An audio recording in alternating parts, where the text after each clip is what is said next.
Wrong thing. Hello, hello, hello. I am now here. Let's take a look. Alright, superb. My water is slightly in the camera, but, I mean, you can all live. Desk is very much a little bit more messy than before, but don't worry about it. This will continue to happen as I keep, butchering miniatures alive. Today, we're going to be making some SS, and I'm going to be chilling in VC. Hello, I'm back. I'm now live. How goes? Howdy doody. Hello. For my next magic trick, I shall build some very bad people. The worst of the worst. People. The worst of the worst. Better known as the SS. Oh, not the bad ones. The Yes, bad they're bad. very bad guys. Very, very, very, very, very bad guys. Very bad. They Uh, they yeah, they followed the did orders of horrible Mr. things, yes. They did horrible, of horrible, Mr. awful things. of Mr. Monopoly Man. Huh?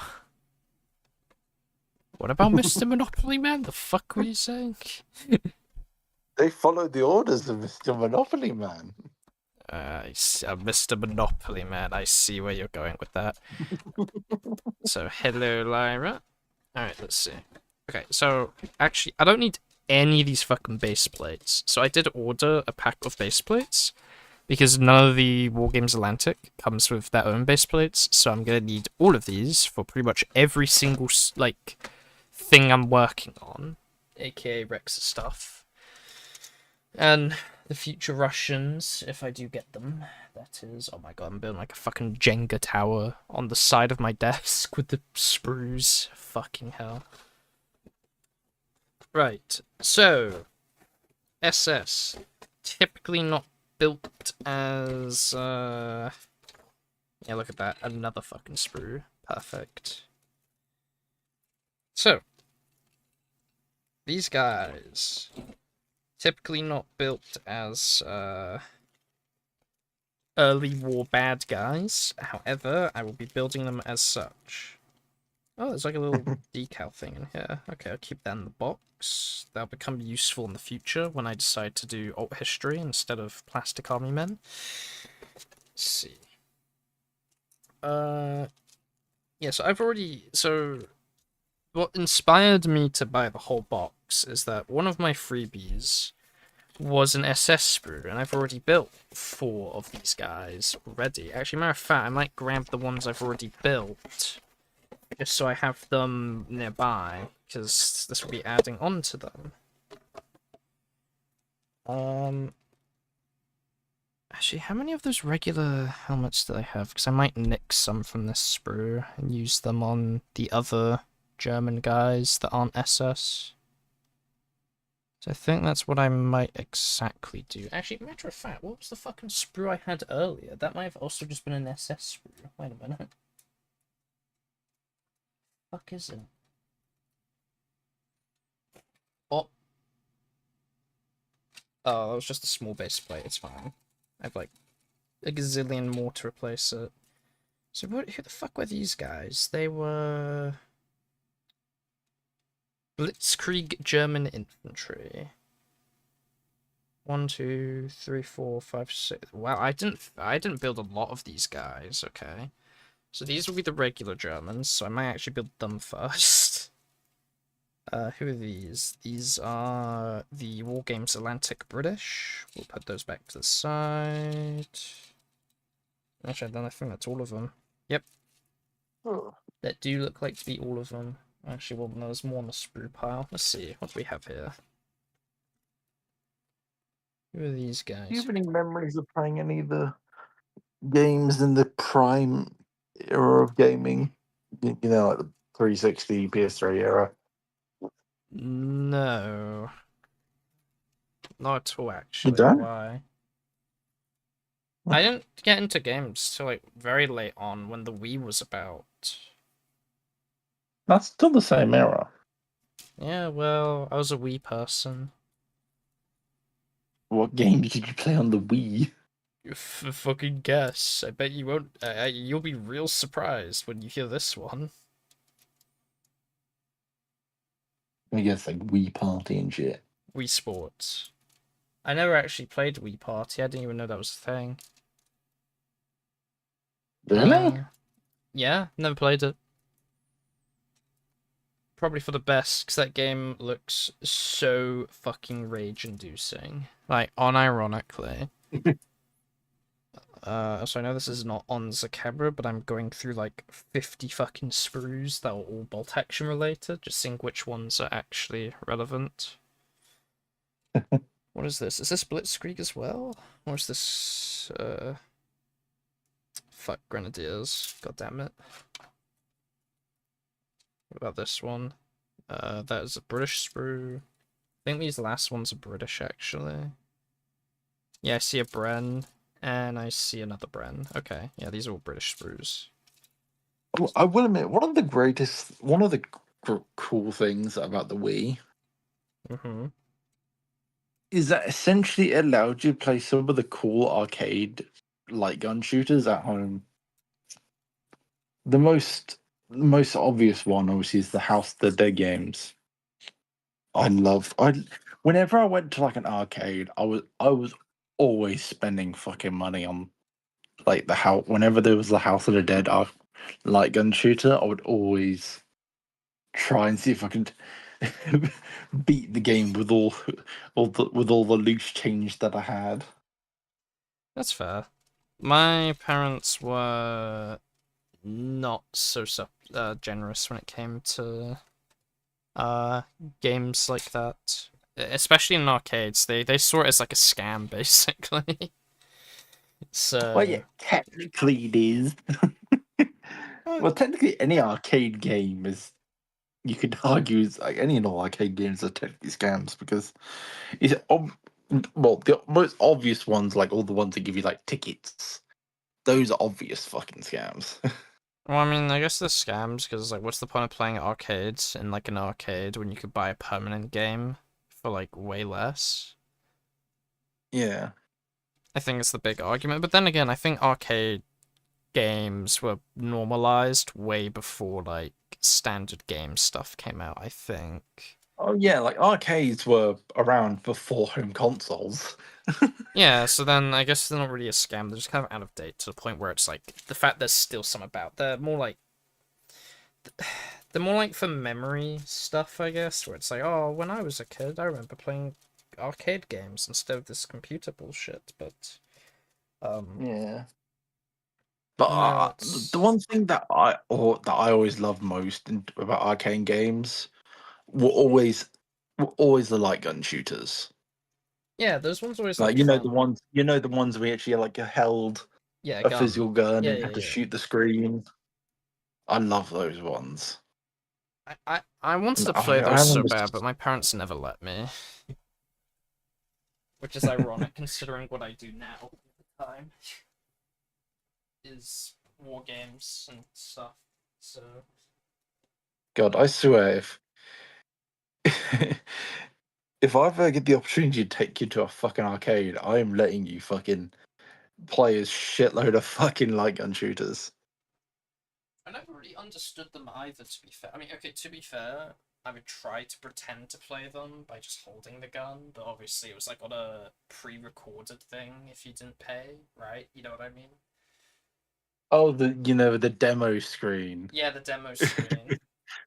where you like pretend to be playing it, but, You in but real you actually weren't. Yes, pretty much. Anytime I went to an arcade. But then again, I wasn't going to an arcade all time. Also, Time Crisis ruled? What's Time Crisis?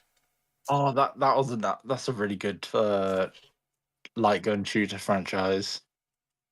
Oh yeah. I think they made like fucking like six of them, six different Time Crisis arcade games.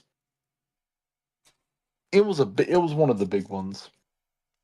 Like obviously, like House of the Dead was my most favorite iconic one, but like Time Crisis is definitely up there as well. Because one of the cool things that Time Crisis did was it had this system where it had like a little pedal on the machine, and it's Yeah. like a ducking into cover, a ducking in and out of cover system. So You have to press Oh, down the pedal to like pop out a cover to shoot at to shoot at the bad guys. okay. It was really cool. It was actually pretty cool. Cool, unique thing. I mean, it sounds really fun. Also, oh shit, right, I need to get my camera first, but it's kind of charging. You know okay, right, I'm a bit of a choice here, right? Because I'm building the guys with the funny, like, sort of fez hats, but not fez hats. I guess they are fez hats, but German. Yeah. Because this guy is going to be the lieutenant, so I wonder if I should have his bodyguards also have fez hats, or if they should have like proper style helms as like his protection bodyguards. I think stick with the fezzes. Stick with the The drip, fezzes. Is this the the Doctor drip. Who part of you speaking, Mister Fucking what was his name? The Matt 11th Smith. Doctor. Yeah, Matt Smith. Matt Smith. The Matt Smith over here speaking. Oh shit! I put the pliers under all the sprues. Whoops. Let's see. Lara, what's your input? Fez hats for the bodyguards or Stowhelms? Because Oh, by the way, mm, another cool thing about House of Dead is House of Dead had like each version of the House of Dead always did something different and unique. So obviously, like the first one was just pistols. Second one was also just pistols, but the third one was pump action shotguns. oh, And so all the machines had like actual pump action shotguns. So you had to actually like when you were shooting them, you have to actually like pump the shotguns, which is actually so fucking cool. that actually sounds pretty fucking fun. Low key. And then the fourth one was like SMGs, like Uzis.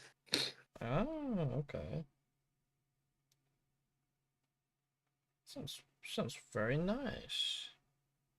Fucking Uzis. Imagine they had like recoil. I guess what they did is that I they know would there's like there's buzz. some modern ones. I know there's some like modern ones that do try to uh immerse you with like a recoil system, Oh yeah. which is pretty cool. And Hmm. the things I loved most is when you had like is when there was like light gun shooters based on IPs. So like so some of the ones I know off the top of my head, like you had like a Rambo one, you had a Terminator one, you had a Walking Dead one. What other ones were there? There was a Transformers one. I Transformers can't. one. Yeah, there was a Transformers one. Yeah, like where you like force alongside the Autobots and shit. It was actually pretty cool. Ah.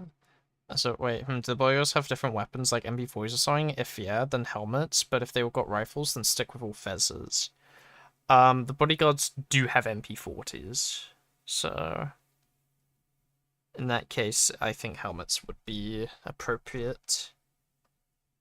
Because I don't know, in my head, I'm thinking like the regular troops are just like conscripted from different regions, while every like group will have like a Aryan officer with bodyguards, to make sure everything is going as planned, as intended.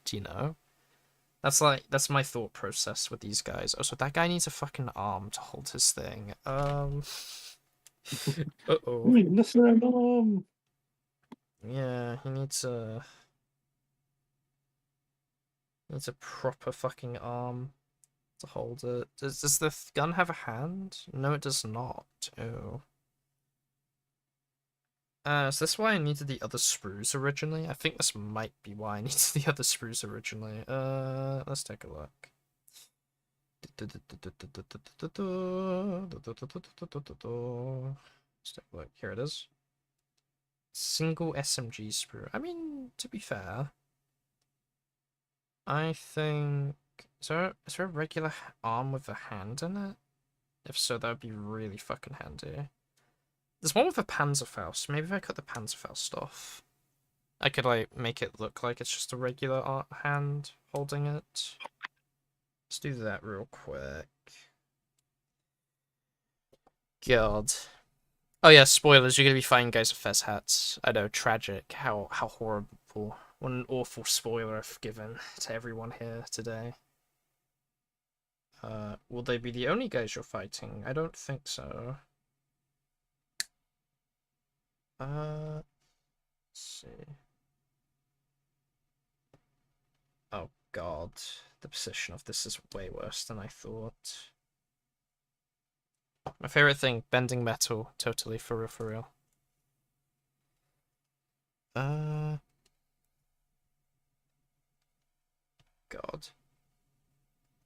I don't know, everyone loves Stelhelms, right? Like, everyone's like, wow, Stelhelms are the best thing ever. Like, the Germans got that drip, though. And I understand the sentiment. Like, I think they're correct. However, I think they're overrated as fuck to a degree. Because I like unique stuff. It's why I got, like, severely into France. Because, you know, obviously their entire tank range is ridiculously unique. And no one talks about France. Because when you talk about World War II, you don't talk about France. France is like a stepping stone in the greater narrative to most people. But to autistic people like myself, it's like, ooh, this is... I love France. I love the French. Vive la France. You know, very, very cool shit, basically. Fuck. Okay, I'm gonna have to, like, try bend the arm. I was hoping I wasn't gonna have to do this, like, early on, because this is, like, real fucking tiring to do. Like, trying to bend the bolt action arm. Because, like, this plastic isn't flimsy, like the Wargames Alantic one, where it's quite fucking flimsy in comparison. Where, like, breaks off really easily. Well, bolt actions is very solid. Solid as shit. Right, just put this onto here. No, that's not working.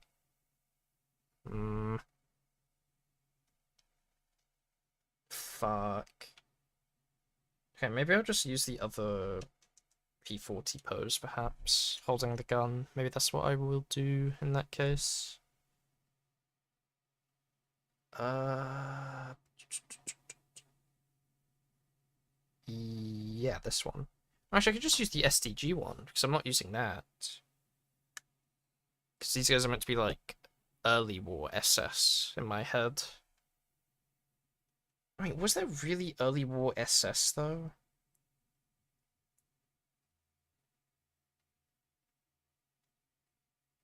Oh god, this arm does not fucking fit whatsoever. Ooh. Right. Let's try another arm. What about the map? Maybe the one holding the map might be good. Potentially. You know, let me dry fit it first. I mean... Yeah, fuck it. Let me just cut the map off real quick. Was the SS like a late addition to the war? Because I'm a little bit confused. Because I thought the SS was about, like, from the beginning. Like, the very beginning. So I'm just a little bit perplexed to why the box is like, you can only make them medium to, like, late war. Like, obviously I know that the SS existed as a party, obviously, but... Were they, like, not militarized early on in the war? Were they, like, kind of a later thing that the Germans did? Right, the SS were 100% militarized early on. Okay. Because... Like, a little bit of history lesson. Like, I'm sure you're familiar with the brown shirts, yeah? Well, yeah. I mean, the SS killed the SA, I know that. Yeah, like, Night Long Knives is what is the night that made the SS become Hitler's favourite fucking kill squad. Yeah, okay, but that's what confuses me, because... Right, let's get rid of the empty sprue, because I don't need that anymore. On the Yeah, like box, it clearly says that this is not. Well, I guess it says most suitable period. I guess it says suitable, not because like when it yeah, in for terms of early it's like like crossed out. yeah and shit. Maybe it's because of like all Yeah, the Panzerfausts, perhaps. yeah, Panzerfaust were a late war thing. Right. So if I just don't give them Panzerfausts, right, they're pretty much just regular like early war SS then. Or well, I guess the kit was also a bit different, but then that's being real fucking nitpicky at that point. Like you're Yeah, looking at that's the kitting yeah, and the webbing, like weapon wise, the early war yeah, is basically the main thing. yeah. Let's see. These might not even be the only. Uh, I mean, you fucking already know that I want to do World War One stuff, right? So these aren't even like the main guys. These are like, you know, some guys you might come across. Who knows? Maybe they're gonna try to dig up like the fucking Lost Ark or something, and you'll have to like stop them. Who fucking knows? Ooh. Ark of the Covenant. Hmm? Fucking Ark of the Covenant. Yeah, perhaps. You never know. Ooh. If you're gonna do that, you might go the full fucking 9 yards and get an Indiana Jones figure. That's crazy. Perhaps, perhaps. Yeah, I guess this pistol's All you also need late is a war guy wearing a. because. Hmm? All you need is a figure of a guy wearing a fedora. A guy wearing a fedora. We already have a guy wearing a fedora, I think. Well, no, I guess Churchill's wearing a bowler hat. That's not really a fedora, but still. Hmm. Churchill with the Tommy gun. Uh. Oh, fuck. Where's the regular head I cut out? Didn't I cut out a regular head? Yeah, I'm gonna make the bodyguards regular heads and everyone else is gonna have different heads. Yeah, I think that's what I'm gonna do. Um. What's the fucking sprue with the regular one? Oh, like the ones that wear the goggles, right? Maybe I'll make both of Yes. them the goggle, like, wearing helmets. Like the motorcyclist look. Yeah. Give them that. I really like the motorcyclist helmet look, which is the regular style helmet with, like, the cycle goggles. I think that's pretty cool. You know what I've just realised? Mm. With the Ottoman troops and you putting fezzes on them, you could technically reenact the fight from the third film. You know, where it's like the cruciform sword people fighting the Germans in the desert. Oh, yeah, true. It could be done. Because they, Right. they were war in fezzes. Writes notes furiously. Yeah, I mean, that could be doable. I mean, to be fair, right? The more I keep delving into like each nationality, like Sweden, Denmark, the Ottomans, like fucking Middle Eastern countries, right? There's a Yeah. lot of fucking interesting uniform designs. Like, there's a lot of diversity for like a very compelling like big World War thing. Yeah. Because I want to do an alt history, right? Where it's World War One, right? But it goes on into World War Two, like that one show. However, the nations that get involved is like scaled by 50. Like by the time it gets to World War Two, like every fucking nation's at war with someone. Like insane. It's like, oh, remember Yeah. Sweden being neutral? Well, fuck you. The Swedish, the Norwegians, and the Danish formed the Council of Fuck You Germany and joined the war with the Allies. The council of fuck you. Yeah, fuck you specifically, Hitler. Council. My favourite council. Well, if it's alt war, then I don't think Hitler would take power. I mean, yeah, but I want, like, the Germans to still be, like, the main bad guys. Kinda. Well, they were technically the main bad guys with the Kaiser in charge. Yeah, but, I mean, World War One really comes down to more, like, everyone just kind of wanted to fuck about, really. And that's what World War One is to me. It's not really a... Well, To, me knowing a bit more, me knowing my history, it wasn't really necessarily that. I mean, Like the Kaiser was very much provoking his cousins in Russia and Britain. yeah, because everyone wanted Like a war. well, he wanted the war. The cousins obviously didn't. Like Tsar Nicholas and fucking King George.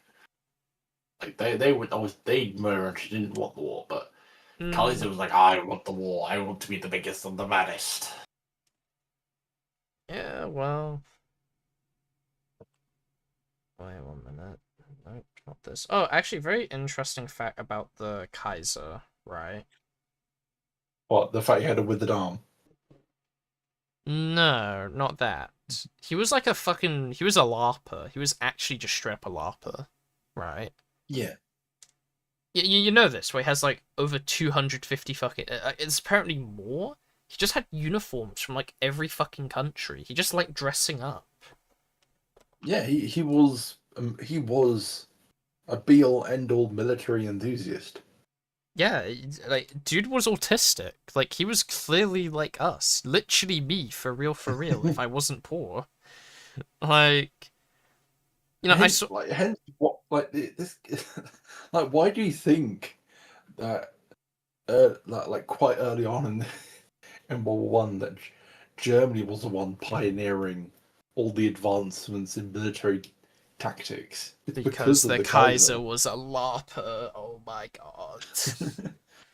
Like, because if you look into it, like obviously like they had much better designed trenches, Yeah. they had much better tactics, I and mean, much better equipment.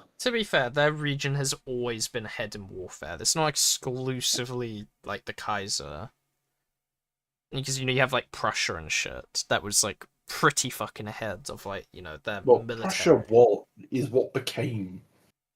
is Yeah, what became Germany. I know, but what I'm saying is like it's not exclusively like the Kaiser era, right? Like hundreds of years before World War I, Germany was even before they were Germany, they were pretty good at like military stuff. Yeah, but obviously with how Germany performed early on in the war, with all their new tactics and strategies, came out of the Kaiser. Yeah, yeah. My point still is just like Germany has a very long history of like innovation in military strategy, Yeah, not exclusive to the because obviously, Kaiser. like you could see that like a lot of the other nations were not innovative in the I sense that when the war was kicking off, you say they were that thinking, oh no. we were What I mean is like early on in the war, they were thinking, oh, we just do cavalry charges, we just flank the enemy with the cavalry, job done. dude, we were innovative as fuck. But We were good at it. no, we would after we realised we're hopelessly outdated. Well, we had like It were was when we? it's when the trench warfare reached its worst. Is that's when we're like, okay, we need to fucking wake the fuck up. Right, but our trenches were Because worse if you because we didn't. I mean, the only they were what they were worse because our fucking officers were like, ah yes, we want the comfortable trenches for us, and for our frontline troops, they'll just have some shoddy. I don't even Ro- think that's the case. I just think it was seemed as like pointless because like what's the point if you're gonna lose it, right? Because when Germany started getting pushed back, like they lost all those fancy fucking trenches, and Germany didn't have the economy to keep supporting like luxurious frontline yeah, five-star hotel trench lines that had like their yeah, own but like water supply and stuff or whatever the fuck they were doing.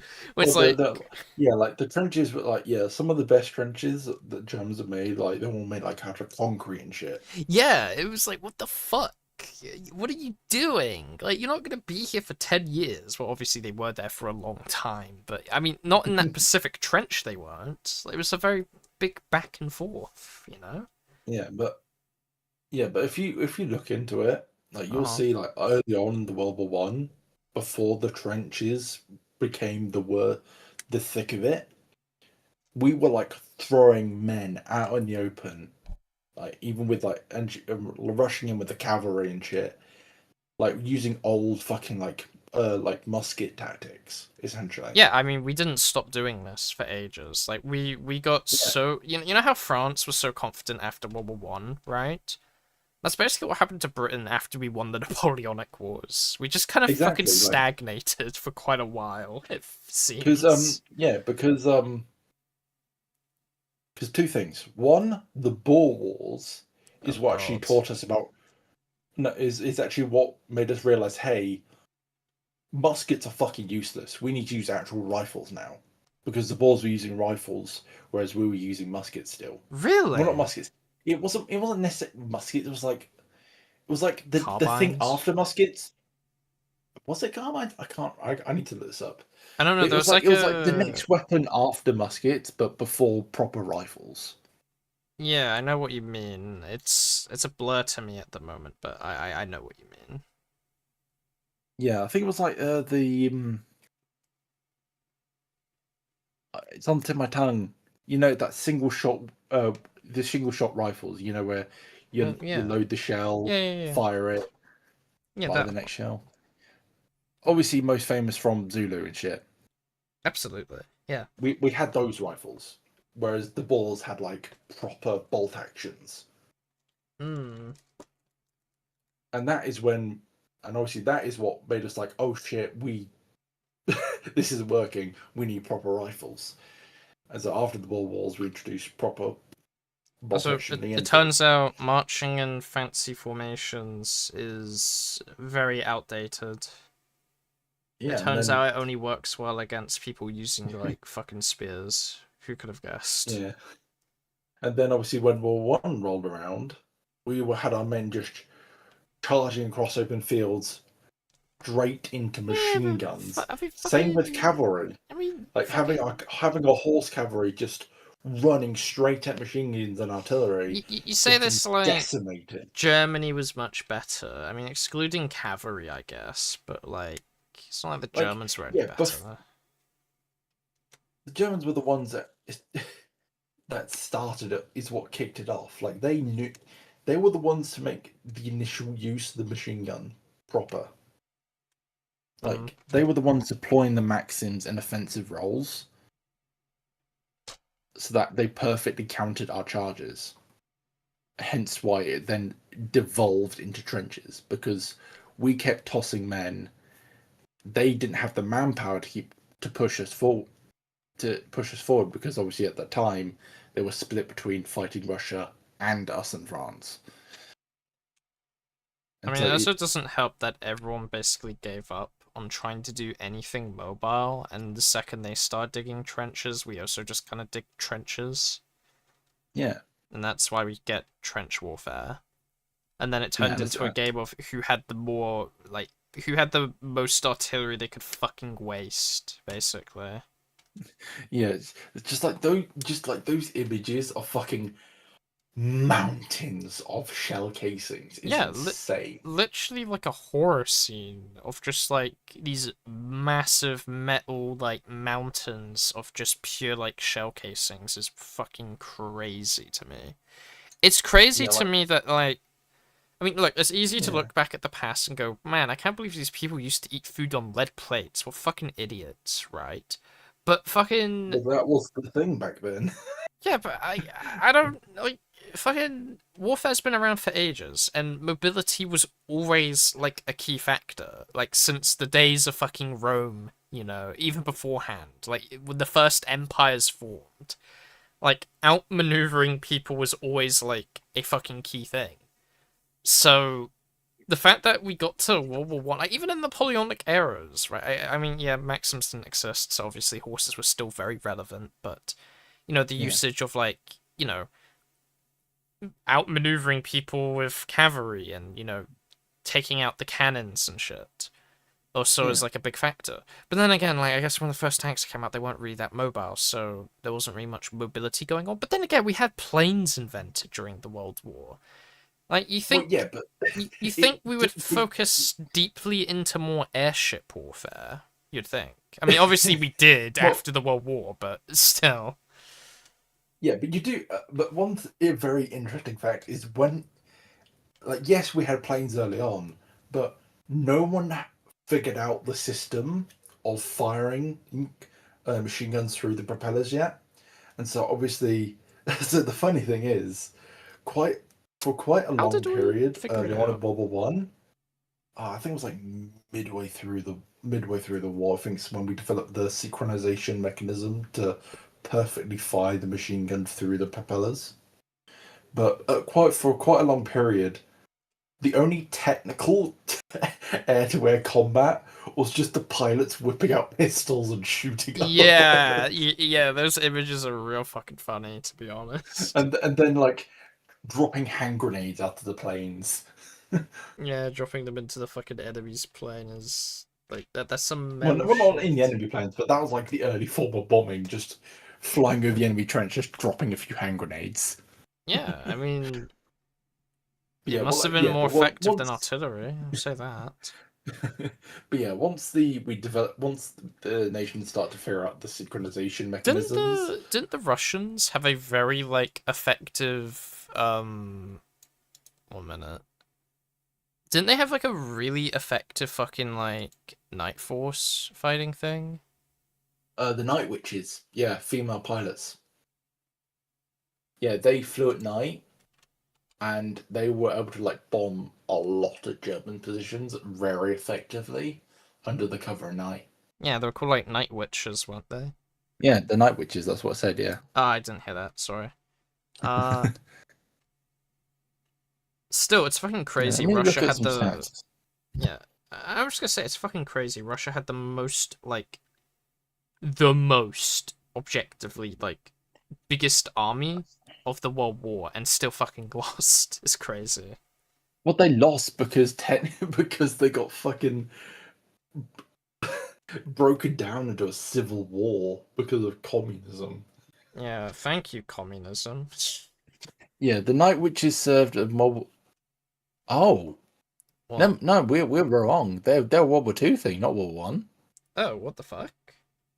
Yeah, Night Witches served during World War Two. They were an elite all-female Soviet air regiment, officially the 588th Night Bomber Aviation Regiment, that fought the invading German forces from 1942 to 1945.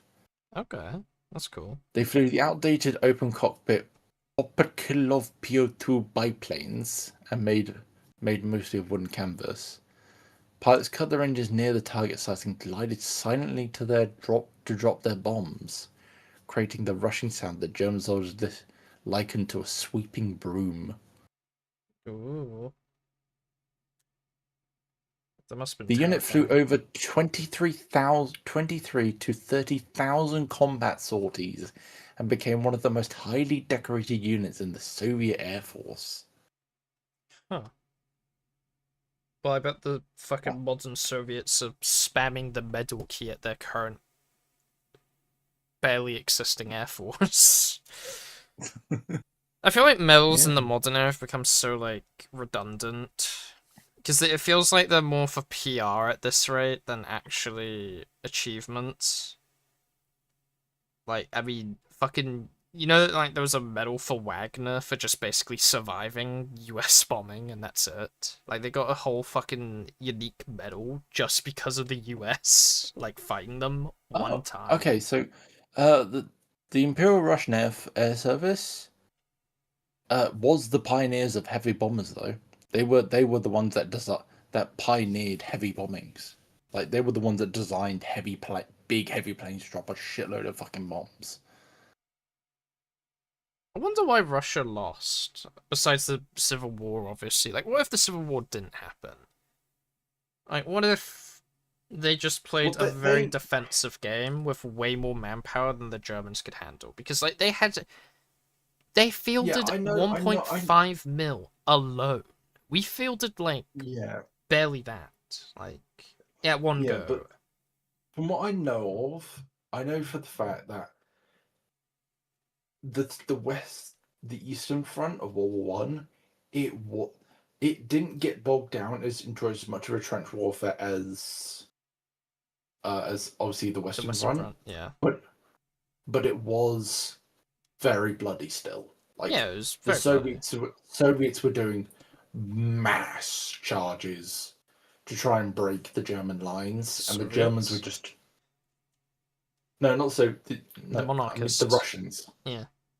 Yeah, the Russians, the Imperial Russians. But yeah, they were doing like mass infantry charges to try and break the German lines, and the Germans were just very well entrenched. I mean, to be fair, didn't the war Because don't start? forget, like, Didn't it start with like Germany going, "Hey, Austria-Hungary," or the Austro-Hungarian Empire, well, whatever the fuck yeah, they're called? yeah, Like, "Hey, buddy, you got this," and then they didn't have this, and then Germany had to like do something. go in, yeah, Yeah. because it started off with um, what's the fucking country called? Serbians? Was it Serbians? Well, yeah, I the think it was Serbians. Serbian Black Hand, So, whatever the fuck, yeah, started a. Serbians, Austro-Hungary invading Serbia, Yeah. Russia then invading Austro-Hungary, Germany coming in to back up Austro-Hungary, Mm, and and obviously eh, invading invading Russia. And yeah. obviously, they knew that Russia and France were allies, Hmm. so they were like, okay, we let's try to knock out France as quickly as we can. So we adopt the Schlieffen Plan to go through Belgium, who was allied with Britain. I bet. Okay, you know what I fucking bet though? I bet if they didn't go through Belgium, that France Oh, might have actually Britain. lost. I I don't think so. Because, okay, let's be honest. Without Britain's involvement, right, and the US's involvement, think about it that way. Because the US's involvement mainly came down to, oh my god, why did they just kill a bunch of Belgian people? Because No, that. the US got involved. Well, yeah, It's the still sinking up of to their ships as well. Okay, no, but like before, well, no, you it's know, still the. no. Oh, no. Well, sorry. Yes. Let me just. Okay. US involvement is still a very heavily debated topic to this day, because obviously you had quite a few factors going on that kind of led to the US getting involved in World War One. Like, yes, you had the sinking of US ships from the German submarine fleets, but you also have to remember there was also the failed attempt by the Germans to convince Mexico to invade America. Oh yeah, absolutely. There's that as well. But what I'm saying is like the Yeah, stepping the stone. Zimmerman telegram. Yeah. But Yeah. what I'm saying is the stepping stone to this is the fact that like obviously the US was like supplying ships, but for that, Germany went through Belgium, and there was a lot of Germans in America. So before all of that Belgium shit came down, the US just didn't care about the World War really. But then when Belgium got struck, they were like, oh, this doesn't seem very chill. That's very unsportsmanlike. And so, for years, the US was just kind of watching and then after a while supplying England eventually. Like I don't know what kicked off the US like supplying England in the First World War cuz they did like do that, didn't they? They fucking supplied someone. The US was they were supplying us the Entente. The US they were sending food and supplies. Didn't they have volunteer regiments as well? I think so. Yes, they had volunteer regiments, but they weren't officially a American. part of the war. Like, yeah, They were they part weren't of. officially. Yeah, they were a part of uh, of the colonial troops, I believe. Yeah. By the way, I literally quickly just looked it up. Even if Germany didn't go through Belgium, it Mhm. is still thought that Britain would still have joined in on the war. What do we? What do we know? Yeah, because we still had close ties with France, and so many historians believe that it would have resulted in a delayed entry because we would have most likely probably seen how France handled Germany, and if France was on the back foot, then we would have most likely still joined in. Mm. But it was obviously the fact that Germany went through Belgium, which we had a proper deal with, like a proper protection pact. We went in With immediately. yeah, but if they didn't go through Belgium, we would have had a delayed entry into the war, but we would have still gone into the war because most likely France would have still been on the back foot, and so like Germany might have taken more territory early on before we then hopped in to go help for save France. Yeah. But yeah. God, I hate kneeling guys so much. I fucking hate doing the kneeling guy pose. It's like the worst. Fucking give me the option. Like make a kneeling pose, but you have the option to make it standing or kneeling. Like please, that's what I fucking beg for. I hate kneeling posing so much. Let's see. Fucking let's try it this way. It's also hard because sometimes when I do it, it looks like they're just snapping their leg in half, trying to hold like a certain angle. It's like ugh. And it just doesn't look or feel as good anymore then. Why are you tilting downwards? Stop that. Okay, Russia's poor performance in World War One was mainly due to poor military leadership and severe supply shortages. Yeah, that checks out. Yeah, Russia suffered close to nearly 5 million in military casualties by 1917, Jesus the highest Christ. of any of the major powers in the World War. No fucking wonder. Industrial and logistical failures, equipment shortages, factories could not keep up with the demand, soldiers lacked basic gear such as boots and even rifles, sometimes forcing unarmed men to wait for a comrade to fall. I wonder what. I wonder. That sounds familiar. Why does that sound familiar? But I think okay, this is obviously a big one because of obviously what one is transport bottlenecks. The railway networks were very underdeveloped and very poorly configured to supply a massive multi-front war. Because obviously it's World War One, they didn't really have trucks. Trucks were still kind of like a new thing, Yeah, true. Then again, and so trains. the major way to get supplies to locations was via train. And Russia didn't have a good train network, Yeah, that's true. and you had the obvious collapse from the revolution and political crisis. And there's obviously the famous rare success of the Brusilov offensive. Hmm. But I yeah, mean, that's the main reasons all I why really know Russia. Russia for in like World War I is Attack of the Dead Men, and that's about it. And like obviously the Yeah, small details of like the very short rundown of they had minor success, then Germany showed up, and then they stopped having success. And it was like nice. Well, not yeah, really nice because because we ended up with fucking Germany Soviet had Union. because Germany had much more elite trained troops sent in to fight the Russians. Hence why when Russia pulled out of the war after the Soviets took over, they had these elite, well trained troops that have been fighting the Russians coming over to fight us, and that's why we had the Battle of the Ardennes and shit. Because what was the official offensive called? I think it was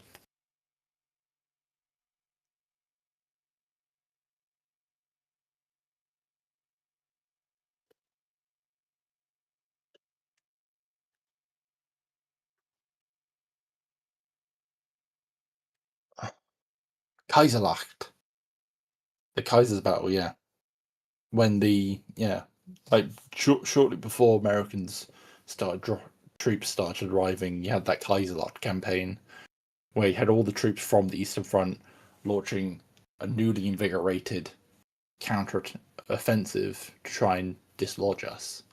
Mm-hmm. That's fair. That's fair. Oh shit. I'm just.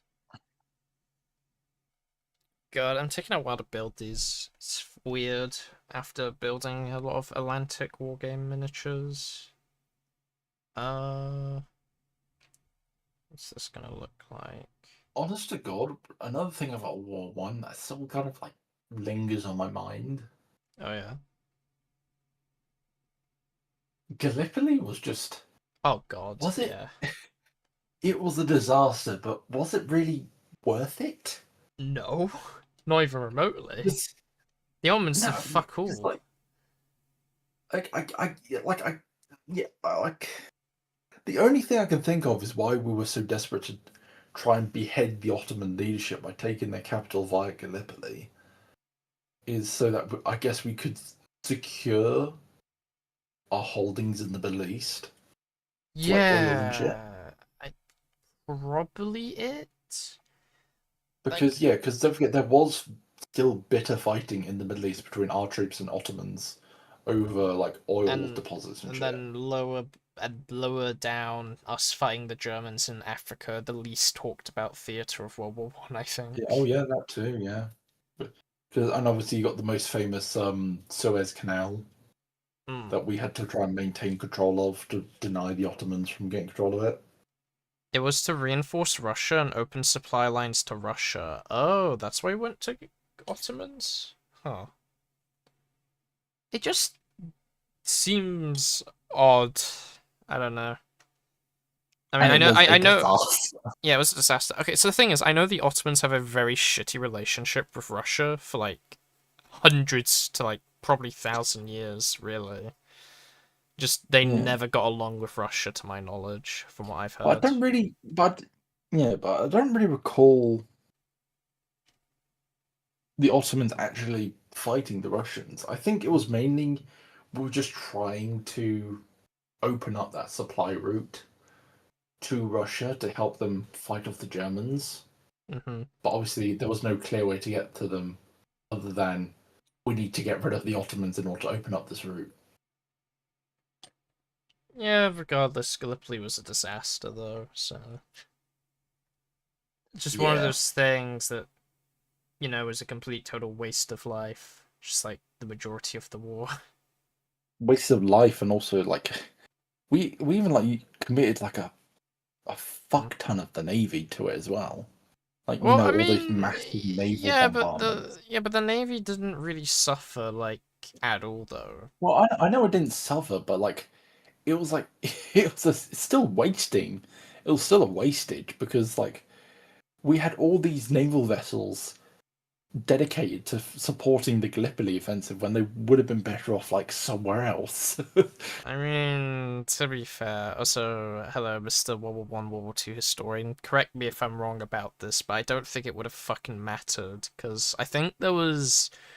I don't remember the name of it, but there was one engagement where we did scrap with the Germans, and nothing fucking came of it, and both sides basically got, like, paralysis of, like, actually throwing their expensive warships at each other, so there just wasn't any other big naval engagements Yeah, for you the are rest true. of World War Yeah, One. you are true about that. Yeah, because dreadnoughts were so expensive. Like they were like the pinnacle of navy at the time, and obviously and so they were expensive. And we had I think yeah, one or two naval engagements, and and yeah, like losing even losing a single fucking dreadnought was expensive as hell. Yeah, no one wants to lose a Yeah, the Battle of dreadnought. Jutland. Yeah, Jutland. yeah. Hmm. Fucking. It's just crazy. Yeah, so, okay, this is not the right arm pose. What fucking arm? Like, this is such a weird, long leg pose. What am I supposed to do with this? I know I gave that to the reloading guy, but who else? Oh, don't tell me it's gonna be for, like, the SMG guy. Oh, no, it's like the rifle up. But there's only one rifle up per sprue. For fuck's sake. So I'm a little bit annoyed about the SS sprue. I'll be honest, the Really only always sprue been that this doesn't piss low. me off is like the British ones so far. Like Yeah. every other nation sprue has like severely pissed me off. 3 degrees in this lore, Heil. 3 degrees, that's crazy. So, I have no degrees. I just have autism. So I'm not certified at all. I just say what I remember. Vaguely. By the way, are you familiar with how Hmm, desperate France was for transportation for troops to the front line? really? Yeah, like they barely had any horses, or that I think they But suffered a lot of horse casualties, I thought and those who didn't have, train. Yeah, but and I they thought. didn't have any trucks. Yeah, but I thought trains were like very big on like transport in World War One. I thought No, that no, was like the big no. thing. Like, yeah, the trains can only get you so close to the front line, though. And so there's quite a few Mm, famous images of the military commandeering taxis and absolutely just really? cramming as many troops as possible into each of the fucking taxis to bring them Really? to the fucking front line. Yeah, Yeah, I'll get yeah. you an Give me an image. image. That's funny. God, you know, I always think like, oh, I know like a lot of funny things about the World Wars, and then I just hear shit like this randomly. It's like, okay, I guess there's more. There's always more. Yeah, during the First Battle of the Marne in September 1914, about 600 Persian taxi cabs were requisitioned by the army to transport roughly 5,000 infantry soldiers to the front lines. That's crazy. Um, Here's an image. I'll post it in the VC chat. all right. Obviously, it's an actual image from World War One, so it's a bit harder quality. But you can tell, like, they've like crammed, like, you got soldiers like hanging on the edges and shit. Might take a look. Okay, that's funny.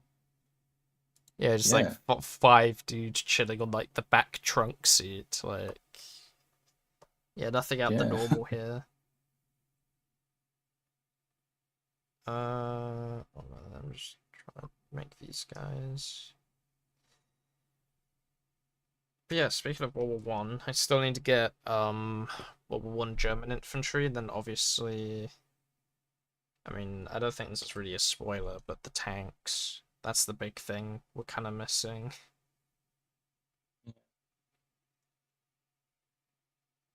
Because they were like, I think they're £37 for like the Oh, A7V and then like the Mark IV. So, one minute. Wave hand. Uh,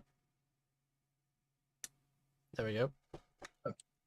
I know how tempted you are to also get FT-17s. Oh yeah, fucking mega want FT-17s. Like I But you can't. love the French shit.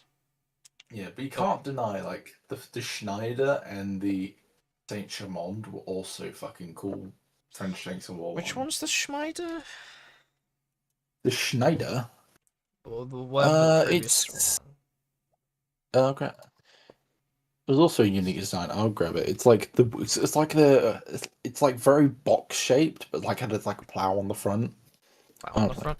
Is this a British um, tank? it's a World War One French tank. What? Okay. I mean, I know the The Shanks. Schneider I know the CA1. Chamond because that's the one you see in The like thing, yeah, all quite on the yeah, western. the Saint Chamond, yeah, that's the obvious one. But was also a pretty good one. That's not as popular, but the Schneider. There's an image of it. Post in VC chat. The fuck is that? That just looks like an FT-17 with like a weird hole design. That's funny.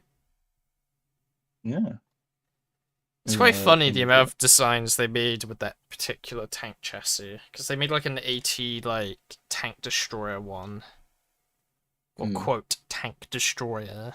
If you like, you know, it's an open top with like a bigger gun on a FT-17 like chassis. Here's a Saint Chamond sitting next to a Schneider. Oh, real shit? Question mark. Yeah, real image. All right, 1 minute. So I'm just like cutting a pointing hand off German's little hand right now. Let me take a look. Gosh, I wish I could remember things better, because then I'd definitely, like, get into history properly, I think, but... Obviously, when I did, secondary school, and I realized, oh, we don't actually get to pick what we learn in history, I was like, yeah, fuck this. Lost all interest in learning. Okay. Hmm? Now, okay. Just looked into it a little bit more. The Schneider was technically the first tank used by the French forces. Really?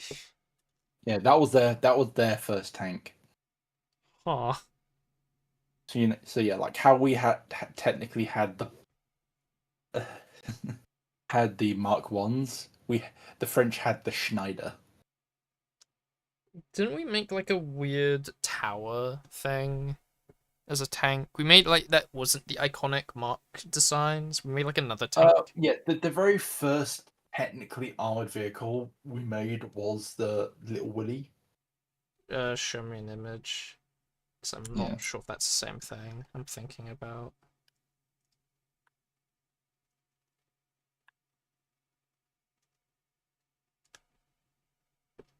Alright, well, I'm gonna take this guy's arm off and work on this pointing pose a bit Post more. Post it in PC chat there. Little Willy. That was our first armored vehicle. The very first. Historian guy with 3 degrees, can you confirm this? Oh, yeah, yeah, well, Little Willy, but no, I was thinking about another one. It was like, One? yeah, there's a... 1 minute. Are you thinking of the?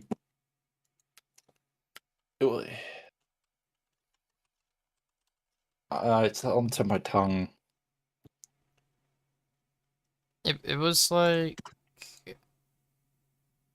It was different, I'll say that. It was very different. It was like the... I think you're thinking of the Whippet. Are you thinking Yeah, of the the Whippet. Whippet? The Whippet. Yeah, the Whippet. That's what I'm thinking of. Oh, that was a design. I don't think that was after Little Willy.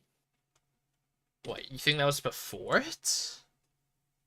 No, the Whip. I think Whippet came out during like the Marks as hey, we need like a technically like a faster tank, and so they were like, okay, let's try this design with the Whippet. Hmm.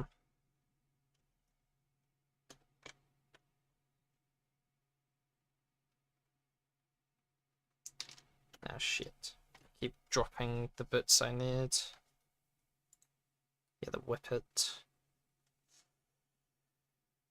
So, what, it was like just experimental then? Or what's its deal? Yeah, I think it was. I think it was an experimental for like a cavalry tank, because obviously us being British, we still weren't done with the whole cavalry idea. Yeah, Mark 1, 1916, 1917, Mark 2, 1917, Mark 3, 1917. You have the Mark 4, 1979, 25, and then Mark 5, 1989, 45. Is the when did the whip again? Yeah, the whip was 1918, 1930s. That was like very late in the war. Wait, when? Say again? Whippet was introduced in 1918 and it lasted all the way until the 1930s. Okay, so it's not even in World War One. That's like after World War One, isn't it? Wait, no. I think Wait. it served very late in the war. Wait, when does what? Okay, so Ooh. World War One begins in 1914, and then it 14. ends Yeah. in 1916. I thought, didn't it? No, it ended in 1918. Oh shit. Okay, never mind. Wait, what happened in 1916 then? Because something big happened that year. I thought. The fuck? Or am I like just making this up? Let me check. 1916 events. I was gonna say, wasn't this when the French changed their uniform? But no, that was way 1916 earlier. was the bloodiest and most pivotal years of World War One, marked by the massive grinding campaigns of the Western and Eastern fronts. Ah, You okay. had the Battle of Verdun, you had the Battle of Jutland, the Battle of the Somme, and the Right. Brezhnev Okay. Offensive. No fucking That's where wonder. all the major battles occurred. Yeah. Okay. So no wonder why I remember 1916 specifically. Jesus Christ. Like every notable battle that ever fucking happened. Uh, Mm,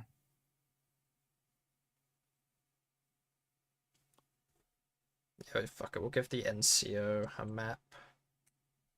Show that he is the NCO.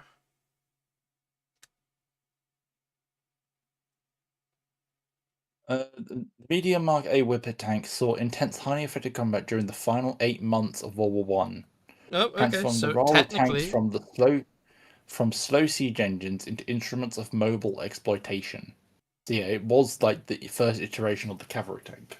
so wait, it was a fast tank. That thing doesn't look fast. Well, considering how the Mark tanks went at a whopping what, like 3-4 miles an hour, the Whippet went at a whopping 8 miles an hour. Holy shit! They're basically encircling the Germans. That's crazy speed. There's nothing the Germans can do. They basically were shitting their pants. They had to surrender when they saw it in first sight. They were like, "What the fuck? That thing goes a whole like 5 miles faster. Fuck, we're gonna give up." Like that's crazy. Like actually, The Mark tanks could only achieve a max speed of 4 miles an hour, whilst the Whippet was able to achieve a speed of 8 miles an hour. So it had double the speed. whoa, that's fucking crazy. What?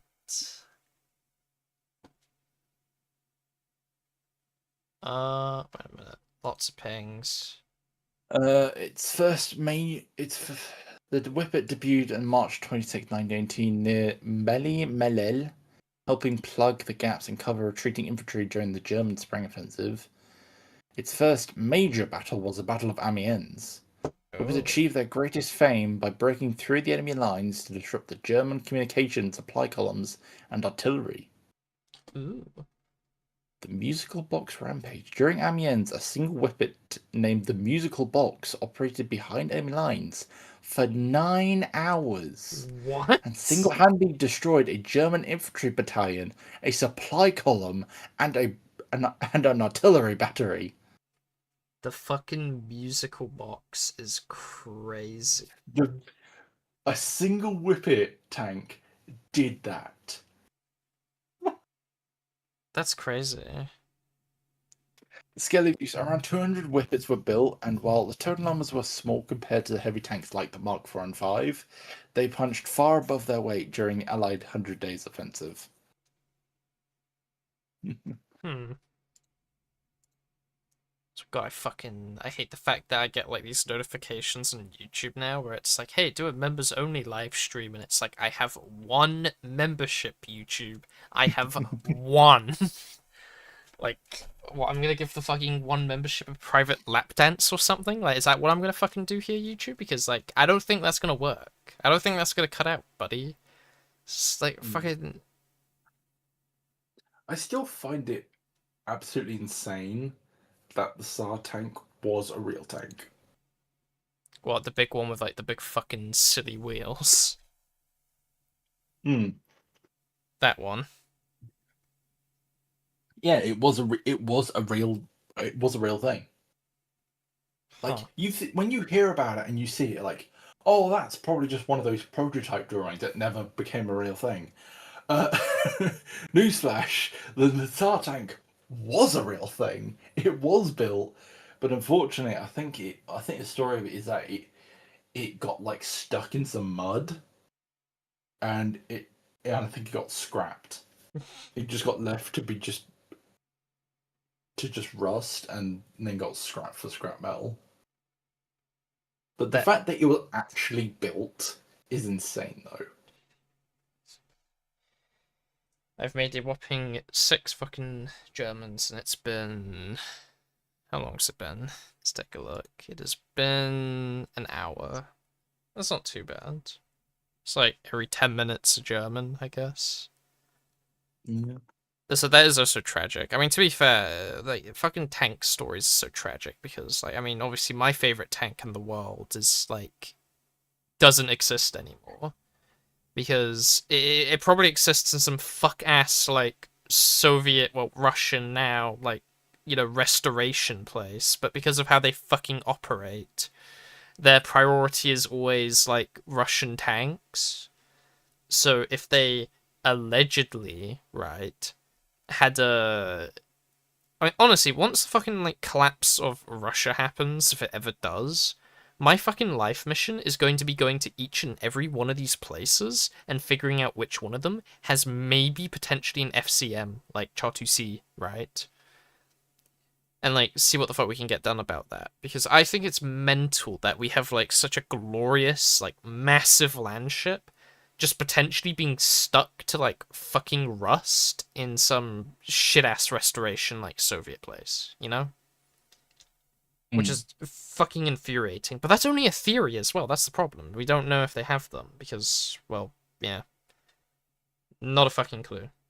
It's kind of like the And mystery of I'm the assuming you're referring to the SHA-2C, yeah. yeah the Char2C. Yeah, Yeah, but it's just this yeah, like fucking God, this like at least the Germans had like the common sense, like, hey, this is a major historical vehicle. I wouldn't fucking Let's say that. I wouldn't say that. well, no, because when when they at least captured it, they're like, hey, let's keep this in a museum. No, they used it on And then they used it on the Eastern Front. uh, well, okay, the last surviving SHA-2C named Champagne. What? Because France obviously had they had 10 of them, Yeah. and then in 1940, when the invasion of France was going on, the French tried to convoy them out of France, but the train got blockaded near the Meuse River, and the French troops put up 6 of the 10.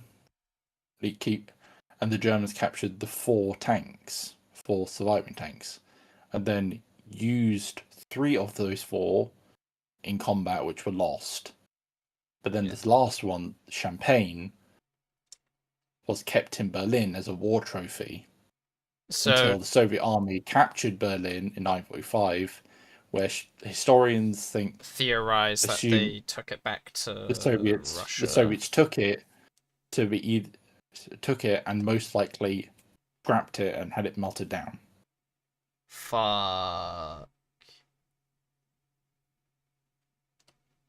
Again, it's all theories. Like technically, Champagne could potentially be like hidden in like a fucking Soviet bunker somewhere, for all we know. Yeah. I But we mean, don't look, know. It I'm just saying. disappeared after the Soviets took Berlin. Look, once this Russia is not acting like fucking World War II Soviet Union, I will make it my life mission to fucking try find this. Like, I'll straight up get contracted by Bovington at this rate. Like, I want to find it, or at least get like an ending to what actually happened to it, because obviously the common like the most likely theory is that it got scrapped or it was bombed to shit during like the Berlin thing. So Yeah, all we know is that the Germans had the last one, Champagne, in Berlin as a war trophy up until obviously the Soviets took Berlin, and there's then it no disappeared. there's no functional King Tiger 2s, is there? That's what the Bovington's working on next, isn't it? Yeah, well, that's what I believe they I believe they've just finished it actually. Really?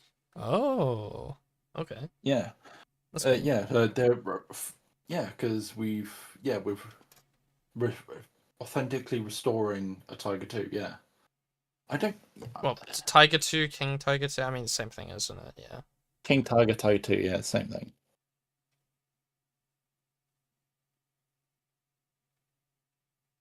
I mean, I'm just saying, I really want to see my fucking, I want to see my French tank.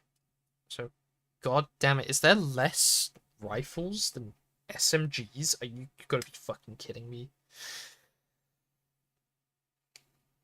I actually might be forced to, give them some, SMG people. This is ridiculous. No wonder why this is not suitable for, fucking, what is it? Early war. 1 rifle, 2 rifle, 3 rifle, 4 rifle. There's only 4 fucking rifles per sprue. And then there's like a captured like M1 carbine, I think. But that's not a rifle, that's a carbine, and it's also not German either. That is so fucking annoying. Why is it done like that? Well, I mean, I guess the SS used more than just rifles, so they were like, ooh, late war SS, spam SMGs. Yes, yes.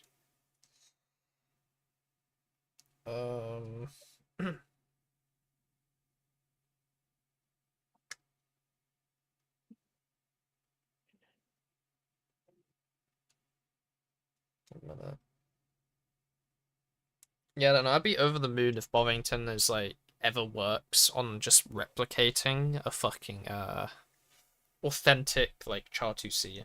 I highly doubt it's ever gonna fucking happen, but I would be Okay, no, over but the moon. before. Okay, so Bovington's King Tiger was obviously a previously non-functioning tiger that we were working to work to fully restore. But before that, the only functioning King Tiger was actually in a French museum Oh, in Saumur. that's crazy. I mean, France has a lot of like German tanks and museums. Because obviously, once they were reliberated, they immediately got back to like grabbing all the shit off the floor they could, which was conveniently German stuff. So, I mean, that's why in War Thunder they have like a French Panther. It's because they had a French Panther in World War II, which is crazy, by the way.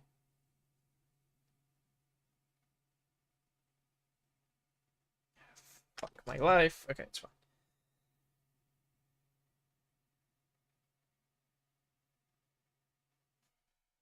1, 2, 3, 4, 5, 6.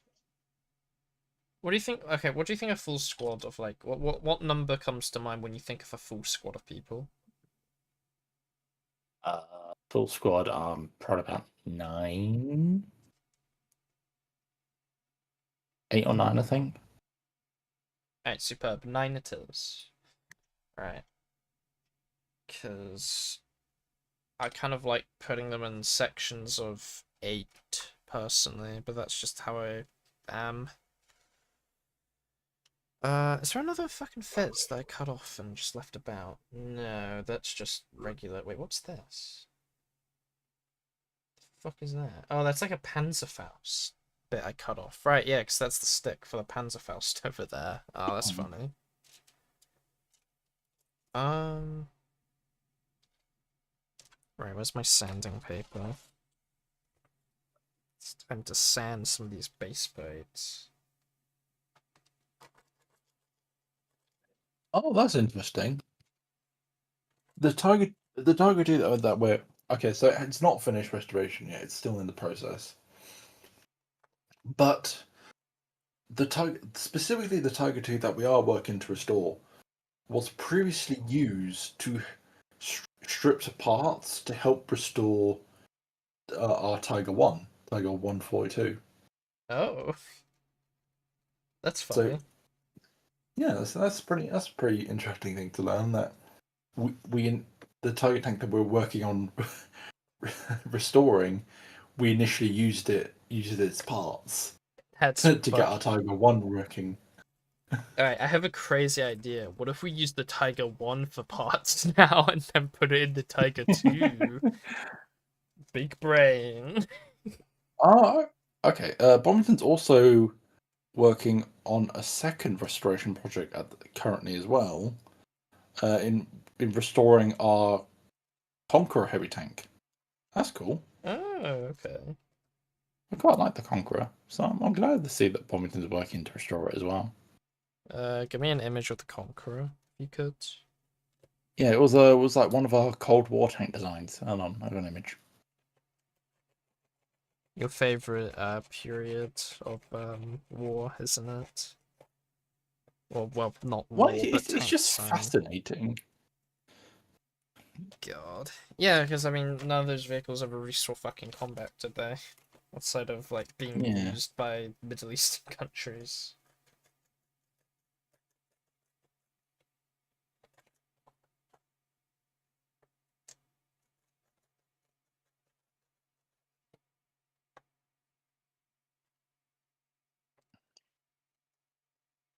You get a poster? Yeah, I'm just grabbing an image now. Okay.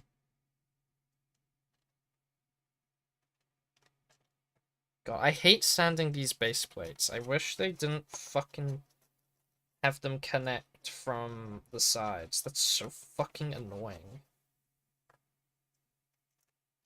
I might be the only There person we on go. the planet that has this issue, but like, I have it. There we go. I put it in VC chat. Oh, that's cool.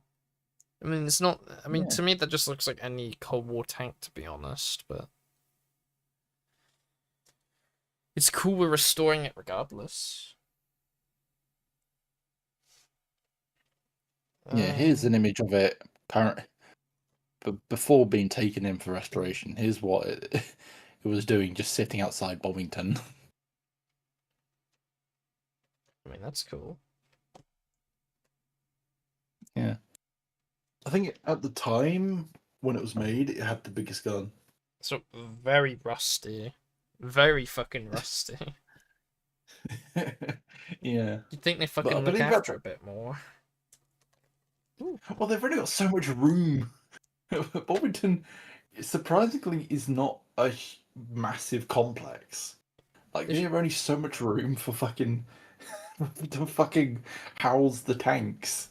they should make it bigger next. They should house like every tank in the world. Maybe, but it's still like for example, I've got some images when I went to Bovington. Hold on, because I was lucky enough to get to go check out their Storage. storage warehouse. Yeah, Yeah, where they have like everything. where they keep all the tanks that aren't in the main museum. That back area is arguably more interesting than the museum, in my opinion, Yeah, here we go. because it has like Posting the images in the chat. everything to a degree. Yeah, like you can see how fucking jam packed that is. Yeah, is that a fucking comet? Yeah, they got a functioning comet. Yeah. Oh, why the fuck is it there then? I thought this was for like the non-functional stuff. Well, that's just the main warehouse where everything's been kept. So like Oh right. Oh yeah, non-functioning and the functioning I see stuff. the A7V as well. Okay, fair enough. Yeah. I thought they So had a warehouse dedicated to like all the non-functional shit. they probably do, but this is like the main warehouse. So they probably have like a special warehouse where they work on the that they have for actual working on the restorations. This is like the main storage because Right. I'm sure. I think a lot of their tanks that they technically like a lot of the older non-functioning tanks are probably in that second picture in like the far back corner. So like, for example, they have like old like KV1s and shit, but and obviously a lot of World War One Soviet tanks used lead paint on their dials, and that's quite radioactive. Yeah. I mean, didn't And the so US also use lead paint in yeah, most US Shermans? yes, that too. And so I think in the very far back, if you zoom in, you can just about see the KV1 in the back in the second image. That's like I've seen some behind the scenes videos, and that's got like it's got like fucking Ah, biohazard fucking warnings on it. Like, yeah. don't enter this tank. It's got fucking radioactivity lead paint. It's fucking crazy how they get their hands on all this. Do you think people just like give them this because they know Yeah. that they look after it? Oh yeah, yeah. A lot of the tanks and shit given to Bovington are genuinely like either like historical recoveries or donations, like that, like either like collectors or countries like donate to Bovington for like historical restoration and or care. It's fucking awesome that like the biggest like tank place in the world is just straight up Bovington, to be honest. Well, yeah, because we pioneered. We're the pioneers of tanks. It's only So of course we'd be appropriate. in number one place. Yeah, it's only appropriate to us. For okay. Yeah, Last guy in the section. Thank fuck. but it's quite fascinating that you can see like so many different fucking tanks in this image. Like I can Yeah. like even I can see some fucking Swedish tanks, some Hungarian tanks, obviously British and American, Do you some think quite a few when Germans. people were operating these tanks in their head, they were like, "Wow, it'd be really funny if this tank ends up in Bovington, Lamau, like ever." I don't think anyone thought that.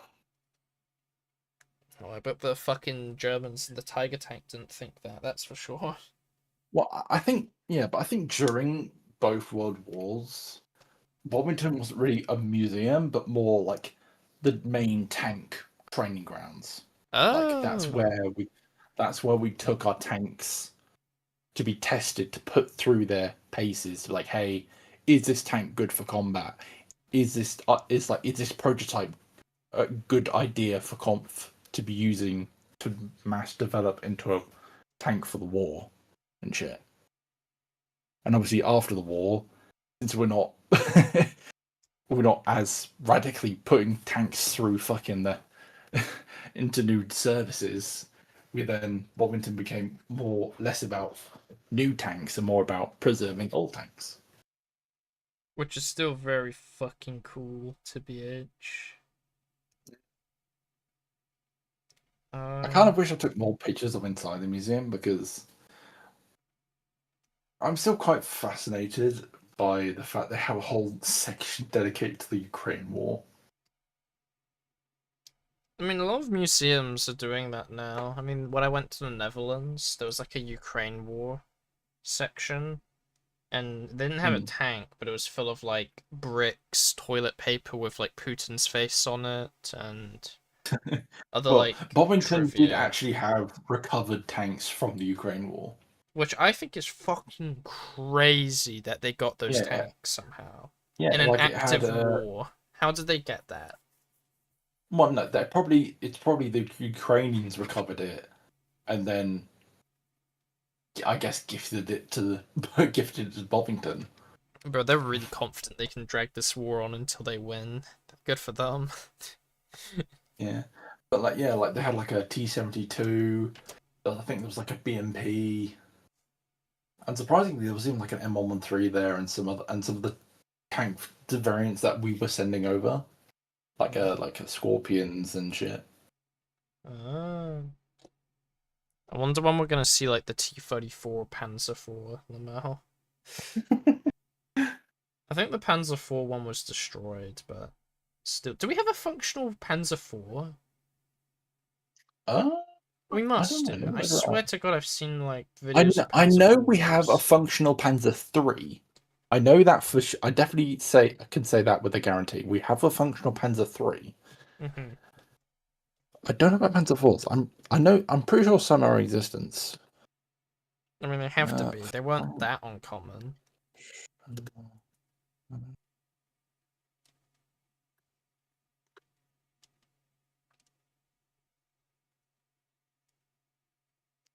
Currently, there are no fully functional running original Panzer IV tanks left in the world, with operational Maybach engines and driver running gear. Surviving Panzer IV static museum pieces, over 100 partial or complete Panzer IV hulls and variants survive globally in static collections. Examples include Tank Museum in Boryton and German Panzer Museum in Munster. Mechanical restoration limits. Original Maybach engines and running components are extremely rare, fragile, and complex. Most surviving vehicles are preserved strictly as non-running display artifacts to prevent irreversible damage to the replaceable World War II history. Alternative replicas. Fully functional physical replicas or functioning or operational scale models are mostly restricted to custom digital simulations such as radio controlled hobby models rather than one-to-one scale operational combat vehicles.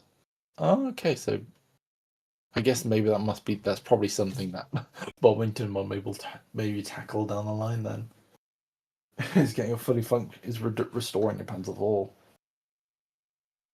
Yeah, that'd be I know pretty I know cool. there's Panzer threes. Let me just confirm.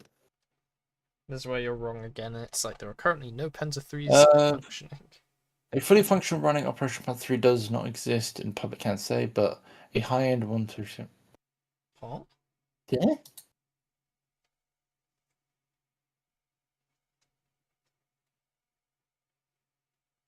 You but must I've have seen it at Bovington, unless it's like a fake one, like a recreation. Uh, Bovington. Okay, I guess the fucking Google's like had a fucking brain fart moment. Bovington Tank Museum houses a rare, fully functioning Panzer III Alpha L. Yes, which is one of only two surviving Panzer III tanks maintained in operational condition worldwide. So I was right, yeah.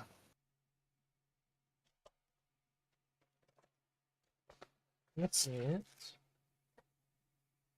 Alright, I finished, it's been 1 hour 40. I have finished one section. Nice. A singular section has been finished. Right. Where are the other sprues? I know I had more than this. Am I tripping balls? Maybe I'm tripping balls. Oh no, they're all over here. Yeah. 1, 2, 3, 4, 5, and 6. What do you think is going to be the next MO for the Helldives?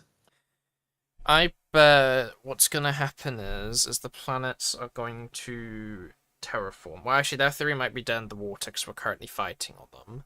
But what I think can happen still for an MO is that Calypso is going to reappear, and it's going to be like the home world of the Illuminate now. That's what I think is gonna happen. But I think also that something's going to happen with the DSS at Trafalgar Bay. Potentially. I mean, from what they've said, it's under control though, so I don't know. I mean, obviously, Super F quote, lies, quote, but quote unquote under control.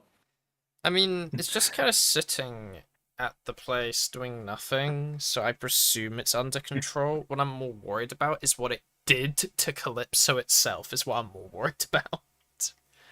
That I'm worried Yeah. about, because that's. I don't know why people thought sending a fucking station into the void was a good idea, because that was a terrible Look, fucking idea. it's our pride. It's the it's the it's the it's the spearhead. This is like sending.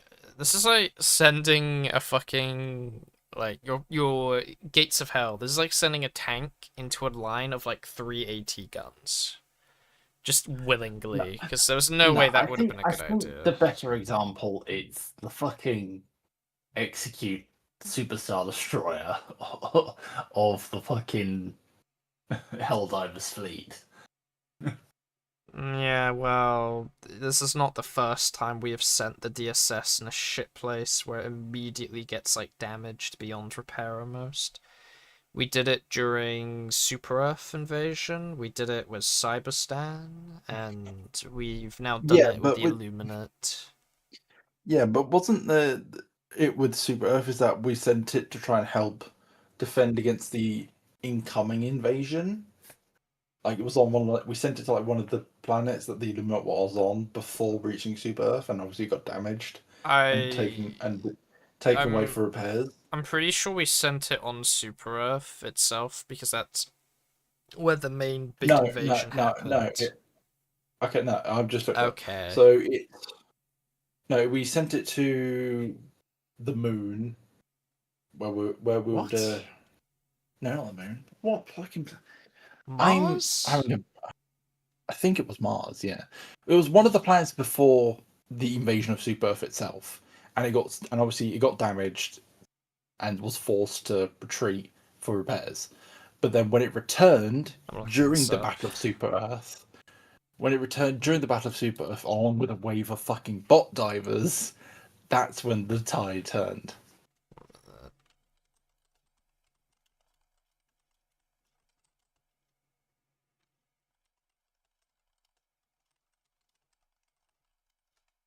Into this. Okay, well, anything related to the DSS is just popping up the recent bullshit. Um.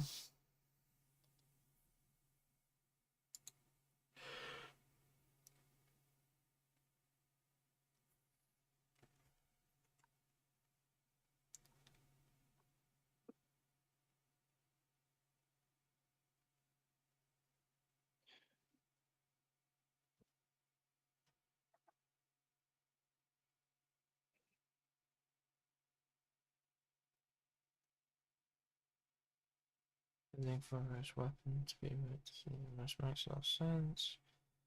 3 anti-DSS okay, Near destruction. Following previous damages from deployments to the planets like Berlin 5, the DSS was nearly destroyed by the Illuminate forces and was forced to retreat for repairs. And for what made its return back back to support the defense of Super Earth, where it is still debated whether it or the wave of bot Helldivers were the ones to help turn the tide of the defense of Super Earth. I don't think there was any particular thing that turned the tides of Super Earth. Just, the only thing I know for fucking real that was actually an issue is those fucking bug divers with their little fucking parasite in the head that says keep diving, keep diving. It was so shit that the devs literally gave an order, like a secondary objective, where it's like, get more E11 or E711 or whatever the fuck to, kill bugs and stuff. Because, people are like, brother, our home planet is being invaded. Why the fuck are you not fighting here? And people would be like, I'm helping by stalling the bug front from advancing. And it's like, that's not how it works, but okay. And the devs are like, oh, don't bully people for picking where they're playing, but like, this is a fucking strategy game. If your stronghold is being invaded, like, unironically, every time Super Earth gets invaded, I think the entire fucking map should be locked. Unironically. Then people will go, oh, but that's unfair. It's much in the same thing as fucking the recent MO. It's like, hey, we're doing this major operation to save a bunch of planets from the void and stop the void from fucking spreading. And then we've got fucking 10k fucking divers on the bugs. It's like, we've got the Illuminate here doing horrible things and even converting children. And he just got fucking bot dive. Why do I keep saying bots? Yeah, it's Bug not bug divers. divers. Fucking 10k bug divers. Just like, hey, bugs. Yeah, but the thing is, all they're doing is they're super credit farming, and the reason I know this is because fucking Farract Bay, even after getting 30,000 people on the stupid ass planet, they still haven't got 1% of liberation. We need to fucking enemy like of the gate style them. No, like every time people try to fucking like quit missions early on like Terminid planets, the mission should like just say no, fuck you, finish the objective, because like I think it is the most cringiest thing ever. Unironically, I say this because I have got enough super credits twice by just playing the game normally for like 2 war bonds. Yes, I was behind everyone, but I played the game normally and I managed to do it. So I just think it's fucking ridiculous that everyone is like, oh, I need to do like 500 more super credit farming so I can get the new war bond and every armor set available. And it's like, it would be fine if they at least finish the missions and, advance the progress on the fucking planet. But they don't even do that. They don't even achieve any progress.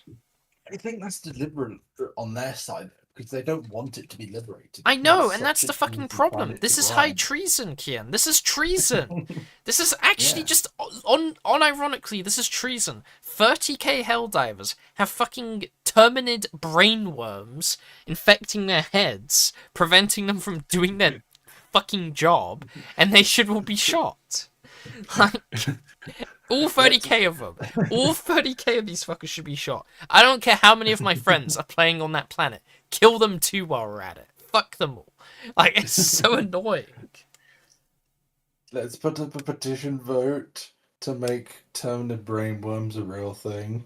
No, it is a real thing. It's fucking canon. Like, honestly, imagine you're, like, doing a military operation, and it's like, oh, we need more men. Who else can we spare? And it's like, they look at the map, it's like, oh, we have, like, 12k people here. Let's move them to the void. It's like, sir, they're all rogue. It's like, what do you mean rogue? They're doing this thing called super credit farming, but they're hell divers. They're meant to dive where we tell them to go. It's like, yes, sir, but they think this is more important. Why? Because they want more cosmetics, sir. But we're It's fighting also the annoying. void. It's also annoying that I guess this is technically the fault of how Arafat had implemented the system, but you obviously know that during the whole invasion of Cyberstan storyline, they implemented the system of like, oh, we only have this many troops Yeah. committed to the invasion.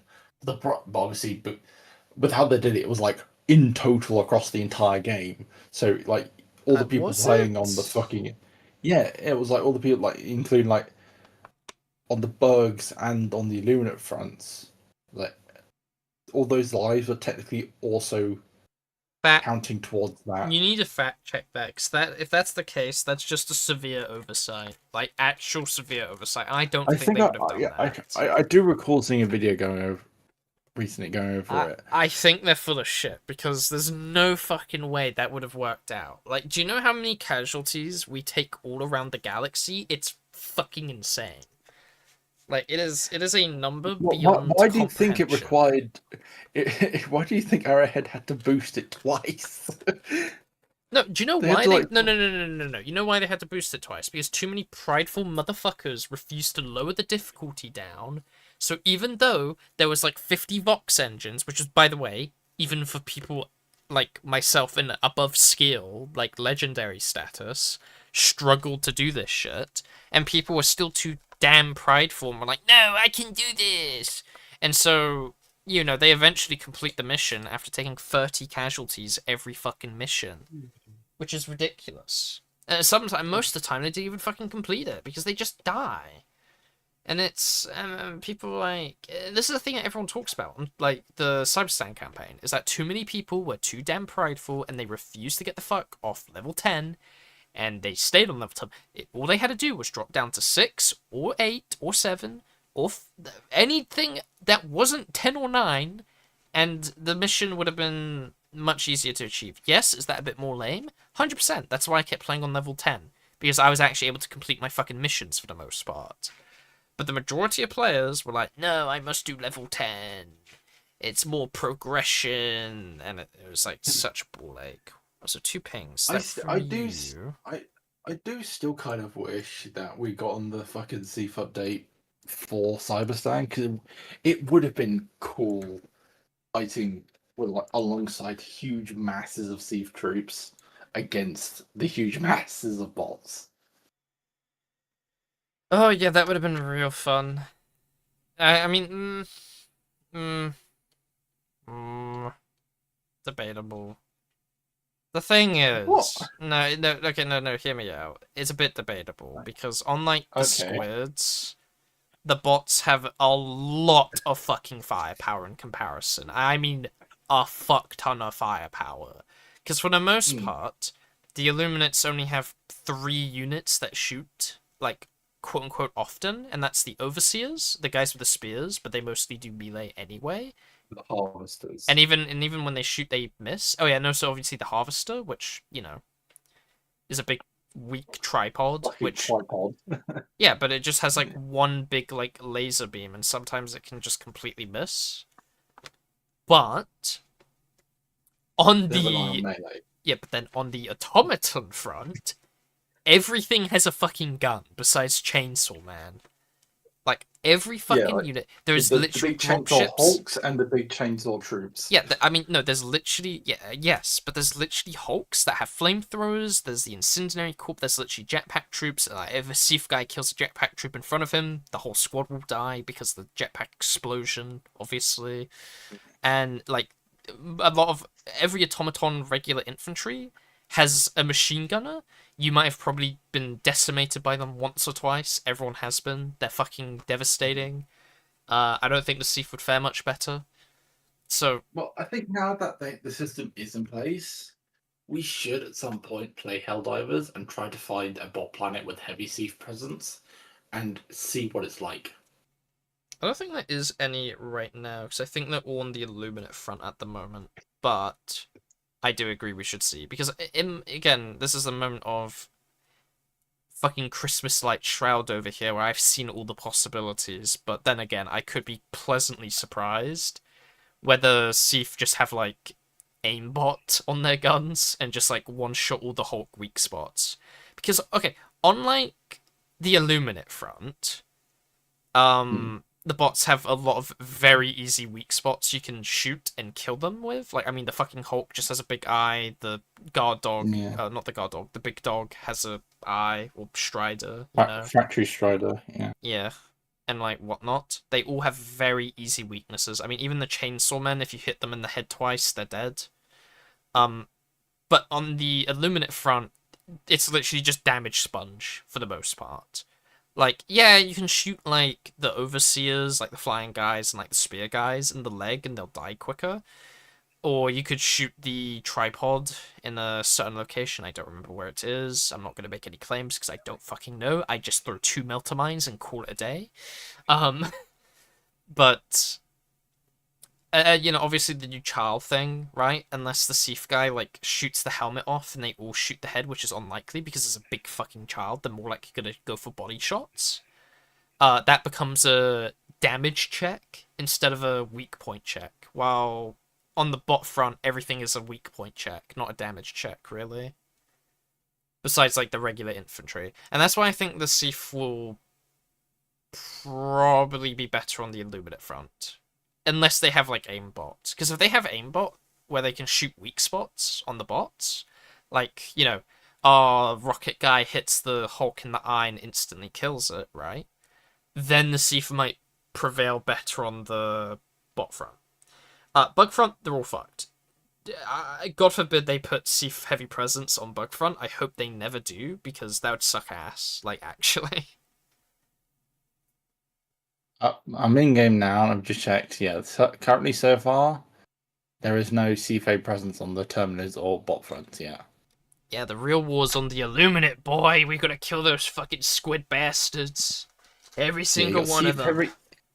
You got CFA presence on Kala, Alfara, and that's it at the moment. We've only got CFA presence on those 2 planets at the moment. No new Kala and Alfara. Is there a new MO yet? It's been a bit. Not yet. Fuck. We've got Invasion Fleet on Sting 23. I'm gonna be real, I kind of wish we failed, to be honest. Minus Fleet on Stemnot. Like, generally. Vote Snatchers on Hala.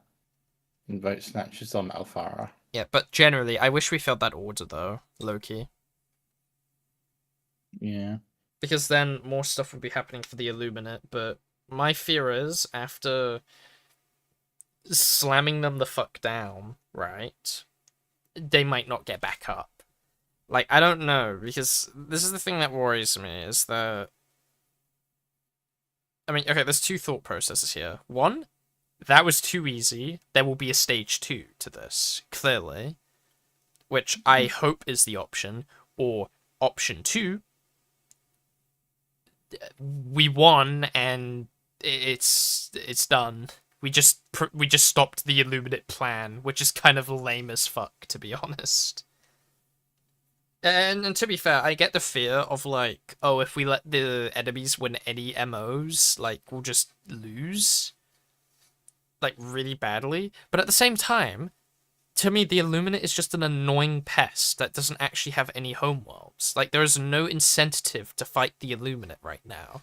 There is no, like, homeworld to attack. Unlike the bot and bug front, where obviously you have Omicron, or whatever it's called, on the bug front, and then on the bot front, you have Cyberstan, which is currently unavailable, but, you know, we can work towards that whenever we feel like it. While the Illuminate, they don't have a home world. They're homeless. Well, allegedly. They again, this is what I mean. Like the Illuminate came out of a fucking portal, yeah. From like Meridia, yeah. So Wait, that I'm looking for Cyberstan. It's not even on the fucking map anymore. yes it is. It's on the back. Oh, no, I found it. I was gonna say, don't Found fucking it. scare me like that. Like fucking Calypso's already bad enough. I don't need another planet vanishing from the map. Even if it's a bad Yeah, guy planet. it's right in the middle of Murga Bay and Makuba. Yeah. So, you know, that's on the map for us to attack. I think, by the way, with that sector with the terminated hive world Omicron, Yeah. there's obviously more planets hidden in the smog. Oh, 100%. And It's that's not. why and It's that's not. why It's not just Omicron. yeah, 100%. No, but that's what I mean. Like once that opens, there's going to be an incentive to fight them because it's like their worlds. It's not our worlds. Like look, I get it. Reclaiming your territory is fun, but you know what I find's more fun? Taking the fight to the enemy's territory. That's more fun in my opinion. And right now, Yeah, the like entire when we Illuminate did that. front. Yeah, like when we did that. When we did that, like special invasion thing of going into Omicron to get those special samples. Yeah, that's fun. I mean, like, again, when we went onto Cyberstan, like, yes, technically it was lost Super Earth territory, but the planet is so unrecognizable, it is basically a automaton planet. And this is the thing I have an issue with. Full of fucking factories. I need unique enemy planet types. I don't want these boring Super Earth planets. I want planets that are like, the enemy lives here, this is their home, this is the fight we're fighting now. Because fucking every planet. Is why CC was cool. Yeah, because like, it was different. It was converted. temples and rituals and all sorts of like crazy pods. Very cool. Yeah, like it was like pretty much a near converted planet. Give me more of that. Not what we're currently got, which is just basic like regular planet with like 5 different world map rotations that all do the fucking same, and the bad guys are just like before the Battle of Super Earth, we didn't really have any city planets, but any like maps to play on. But obviously, after the Battle of Super Earth, we've now quite commonly get battles on cities. Yeah, and I don't like that either, though, because like, look, I want to fight in the enemy territory. I want missions that are unique to fucking the enemy over, not go to our super nuke station 589, activate nuke, and look, we've been doing that for like 2 years now. I want more unique missions like what we got with the Illuminate, which is destroy their planets, record the war crimes. And Cyberstan was unique as well because like it was like factories fucking everywhere. Oh yeah, well I mean in Cyberstan it was like disabling like these unique factory towers, which was interesting. Yeah, like it was like a fucking like factory world. Yeah. I mean, okay, to be fair, Cyberstan wasn't super unique with the mission objectives, but the planet was unique in itself, which is good enough for me. Yeah. But again, what they did with CC is what they should do with all the enemy planets is completely unique missions that are targeted at destroying enemy shit, not reactivating Super Earth stuff. Because like, oh, go down to the planet, reactivate the codes, and fuck off afterwards. It's like, that's not fun. What is fun is being deployed and going, guys, we gotta record these war crimes. We gotta expose the truth, you know? Yeah. And what would be an exception to your complaints, but would be a cool thing, is if the stuff with the DSS Huh? is like what this, if the stuff with the DSS is actually much worse than we're thinking, and it is like infested with like Illuminate, Oh yeah, I'm gonna like have to actually the fucking fight in the snatchers. DSS. I think that'd be Yeah. really fun, but okay, but this is the problem I have with that. The DSS will be like a week-long event, and that's like, Yeah, we're fighting to liberate sections of the DSS. yeah, but okay, but this is the problem I have, Kian, right? Super F was cool because it was cities, and obviously after Super F fight ended, they added like these cities on all planets that we controlled, which is fine and not a problem. However, once we reclaim the DSS, because let's be honest, if everyone was told, "Hey guys, deep space, but Helldivers," like I'm telling you this now, there'll be more Helldivers on the DSS fighting than the fucking Void Planet source in like minutes, not even hours. It'd be minutes. People would dig that shit up because it's completely unique. But the problem is that once we do reclaim it, is that they can't implement it anywhere else in the fucking game again, unless the bad guys recapture a DSS, which, I mean, after the bullshit that's happened this time around, I think the community's going to be a lot more cautious with sending our DSS into, like, enemy homeworlds without thinking Yeah, twice. the only way I can think of is that we could technically still get, if the if like fights on the DSS do happen. The only way I can think of is that even after we liberate the DSS, is that we still technically get fights on the space station. Is if say we have like normal space stations, not like the DSS, but like You know what I think would be cool? just like normal space stations above planets have been infested by the Illuminate. Wait, you know what actually would work? Every Hmm? time the DSS goes to fight on a very active, like, planet, I think the enemies should be able to attempt a boarding party on the DSS, and if we don't like liberate a certain percentage of the planet, we end up having to fight on the DSS at the same That would be time. cool. That would be a cool. That would be a cool idea. I think they should do That be an that. that would be an exception for all but the bugs. I don't think the Nah, nah, bugs. nah, nah, nah, nah, nah. The fucking bugs would launch like rocks into the space station like fucking Starship Troopers. That's what Balls. they would do. Yeah, like fucking spawns full of Terminids. Yeah, it's like, how did the Terrorbids go to planet? It's like, this is something that's still not explained. I mean, I think it's vaguely explained by the fact we have Terminid, like, oil sews all over the galaxy. Like, that's Yeah, how it's oil currently... farms. Yeah. Yeah, oil farms. Um, Now, that begs the question, why are they on the... Well, actually, no, that would... Actually, never mind, that makes a lot of sense, that they're on, like, the right side of the galaxy, because that is where they originally were from.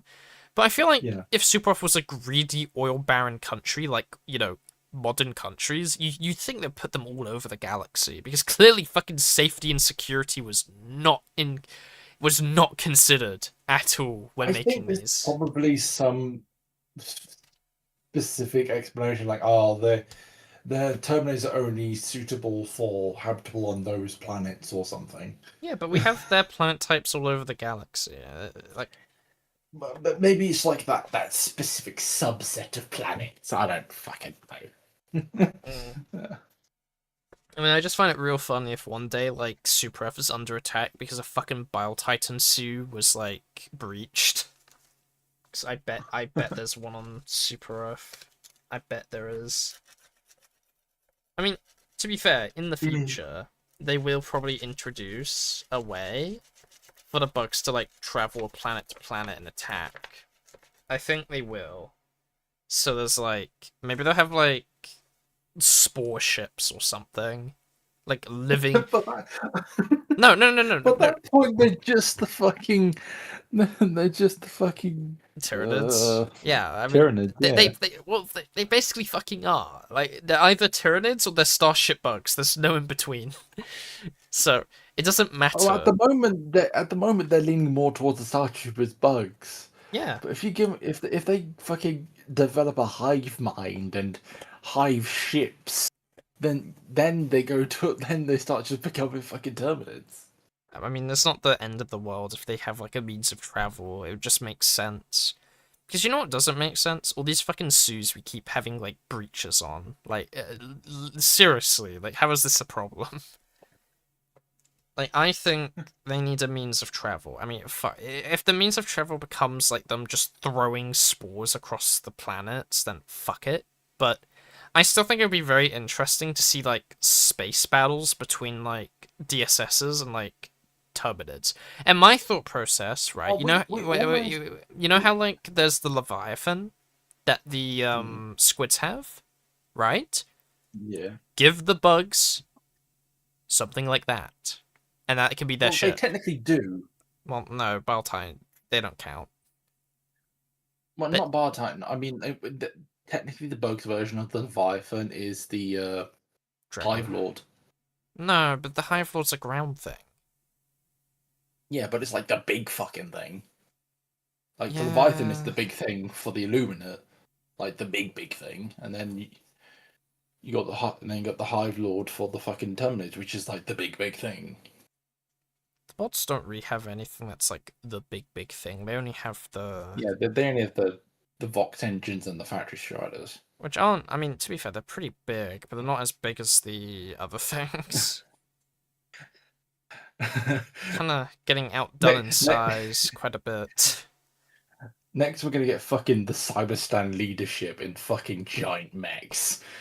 I mean, I think they're satisfied with the current, like, automaton roster. So I think what we should expect is more Luminate. Because, Yeah. to be fair, before before the Void shit, the enemy type was this. Voteless? Voteless, flesh mobs, Well, the Overlords, wait. It was Voteless, Tripods, and then Overseers. That was what they started and with. Leviathans. No, it was just those three when they came out.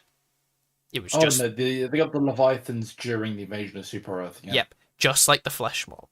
That's when they added the Flesh Mob as well. Was like prior, like the planet prior to Super Earth. So compared, because by the way, the automatons and fucking every faction had at least like 4 to 5 units. The Illuminate started with 3. Okay, maybe 4 because like I guess the guys with jetpacks count, but they're not.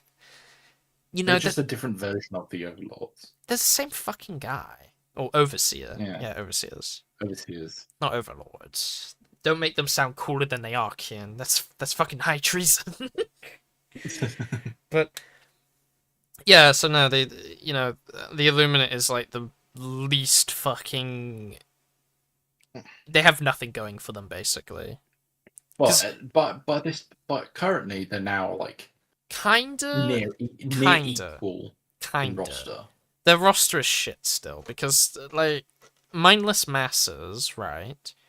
You'd think you'll find just the mindless mass, but even then, like, they still sprinkle in a bunch of those fuck ass like tripods and what is it? The little drones that fly about. Oh yeah, I guess the drones exist as well. Drone, voteless, And overseer, then tripod. Okay. before the Void stuff, they also did that other mech thing. Oh Not yeah, the the exosuit thing. I don't know what's the called. exosuit thing. Yeah. They have a particular name. I just call them exosuits because they're basically just exosuits. But Mm. I mean, okay. But the thing is about the exosuit, they're not even fun. They're just like really. I'm gonna be honest. Least favorite unit in the game. Not because they're hard to kill. They just look stupid. Like there's nothing pleasing about it. Like compared to like flesh mobs and snatchers and like the children, this thing is just it's just a guy operating a mech. Like, there's nothing interesting about it. You know what would be interesting? Like, the fucking, Illuminate that can mind control you. Because they've already implemented the weird system where, when you hit the certain plant, your controls get reversed, right? that's how in the first game they did mind control, was they just reversed all your controls until you killed the guy that was mind controlling you. Which sounds easy on paper, but is pretty fucking difficult to navigate. Especially when, like, your muscle memory is reversed all of a sudden. It's like, oh. So The gatekeepers and the verisitals. That's what they were.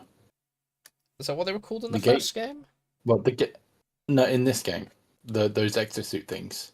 The Ah. gun variant was called the gatekeeper, and the melee variant was called the verisital.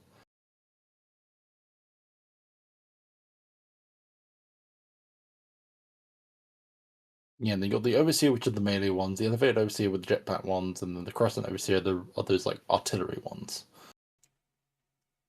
Hmm. That's fair. I mean, they're all. I mean, that's the problem, though. They're all, like, the same, and that's not fun. What is fun is a massive blob of flesh with a big hammer and a bell as a head. Now that's fun. That's a fun enemy type. I like them. I personally do not hate them. I hate the exosuit guys, or guard people, whatever the fuck they're called. I hate those guys with a burning passion. Because they're just boring. I hate the missile, artillery, overseer type as well. I don't think they add that Yeah, the much to the crescent game. one. Yeah, I don't think they add much to the game either. Like, yeah, it's more difficult, but, like, I feel like they could have made something way more interesting than just, oh, here's the overseer, but he has a mortar on his back. Like, okay. Like, surely you could have added, like, a new enemy type. Like, let's look at the old enemy types. Let's see what the original Illuminate were. Because just like the automatons, right? They used to have, like, cyborg dogs and shit. Let's take a look. Helldivers 1 Illuminate enemies. Here we are.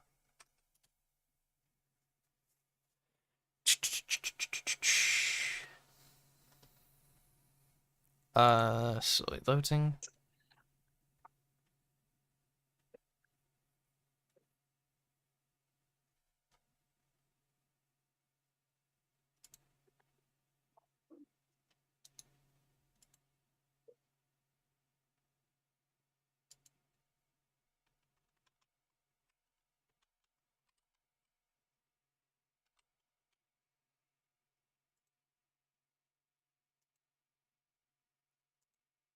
I'll find them. Okay, here we go.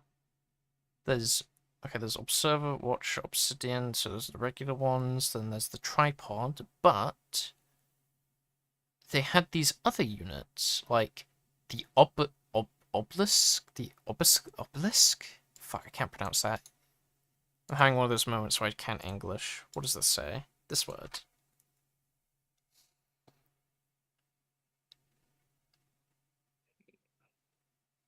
Obelisk. Yes. They had that. They then had a illusionist, a council member, which were like, you know, like in Halo, the Covenant leadership. Yeah, because in Helldivers 1, they were much more alien Yeah. than So what they are now. so that's the illusionist and that guy. The obelisk was a tank unit that they had. And then this is personally my favorite because I have no idea what it does, but this sounds horrifying. Great Eye. And I don't. It just says master for unit type. I don't know what that means.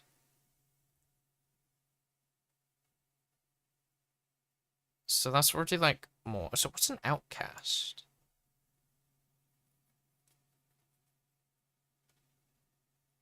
Outcasts are the apprentices that tried to attain knowledge and failed. Shamed by their society for not being able to learn fast enough, outcasts are forced to fight on the battlefield, draped in a cloaking field and properly armed with only melee weapons. They are the perfect example of how the Illuminate treats its own citizens, forced to fight and die for their lack of knowledge. So they were light infantry. They were high, like, danger level because obviously they were like invisible melee guys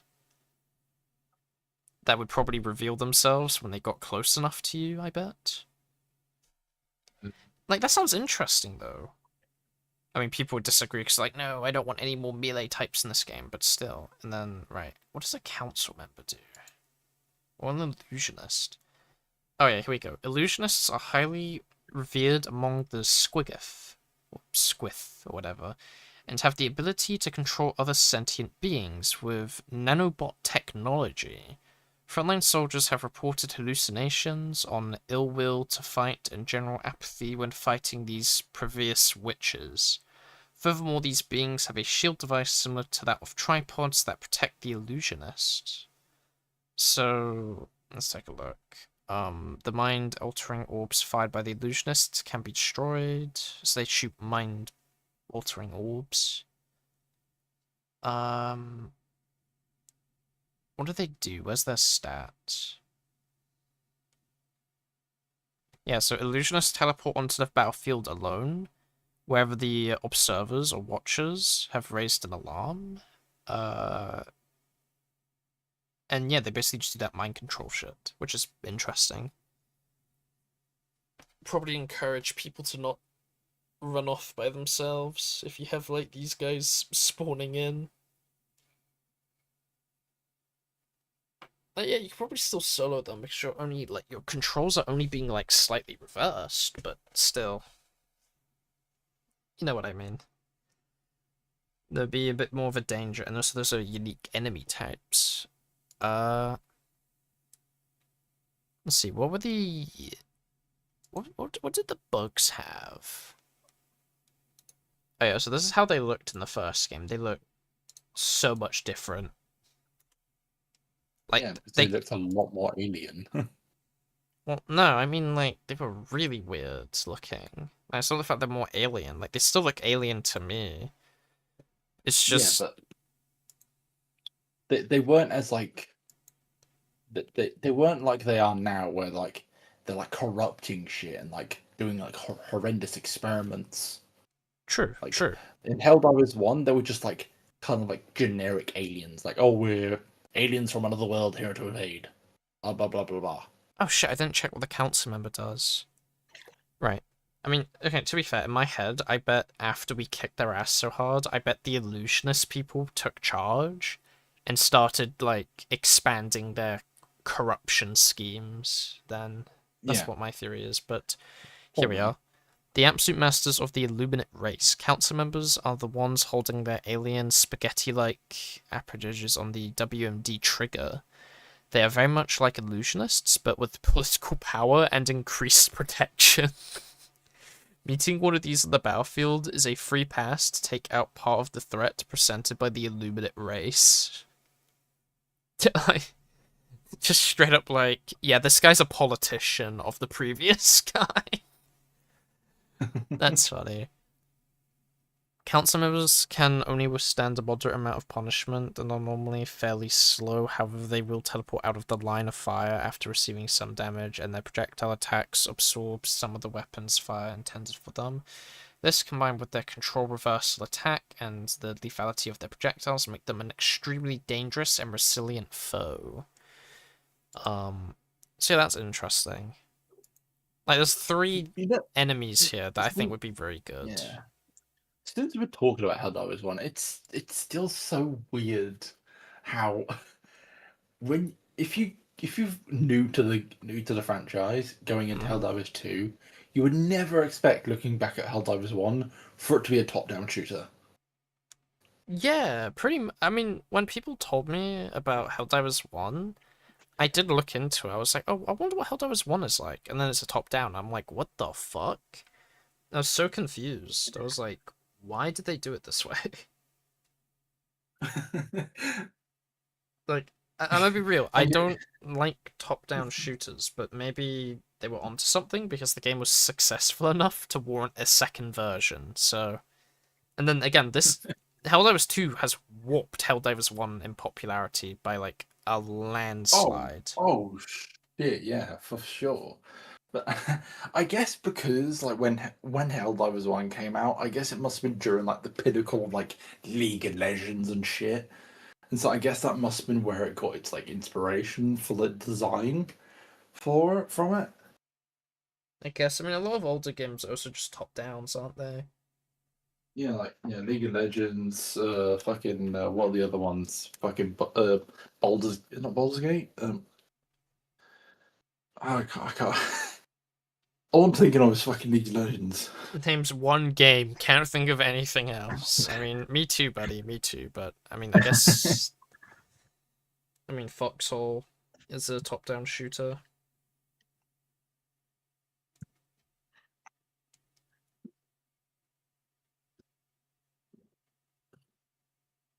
Uh,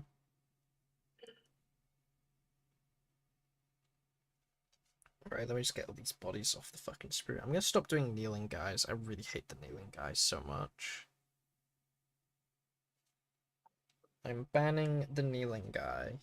Shadow banned forever.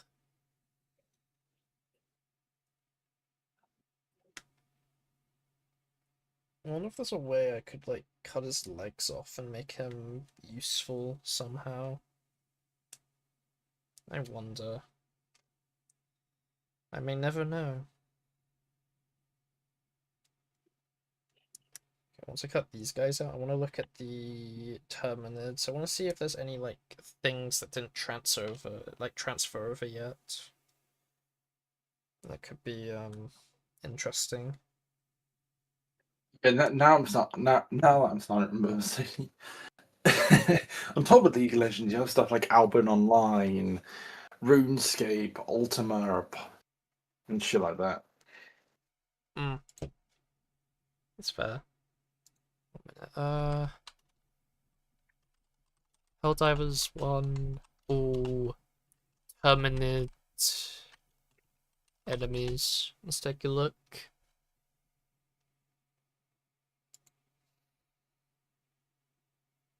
You know what I'm hoping for comes next to the Arsenal, to our Arsenal stuff, Mm.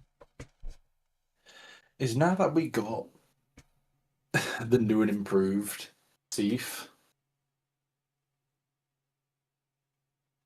You're probably gonna cringe, but I think we should get the APC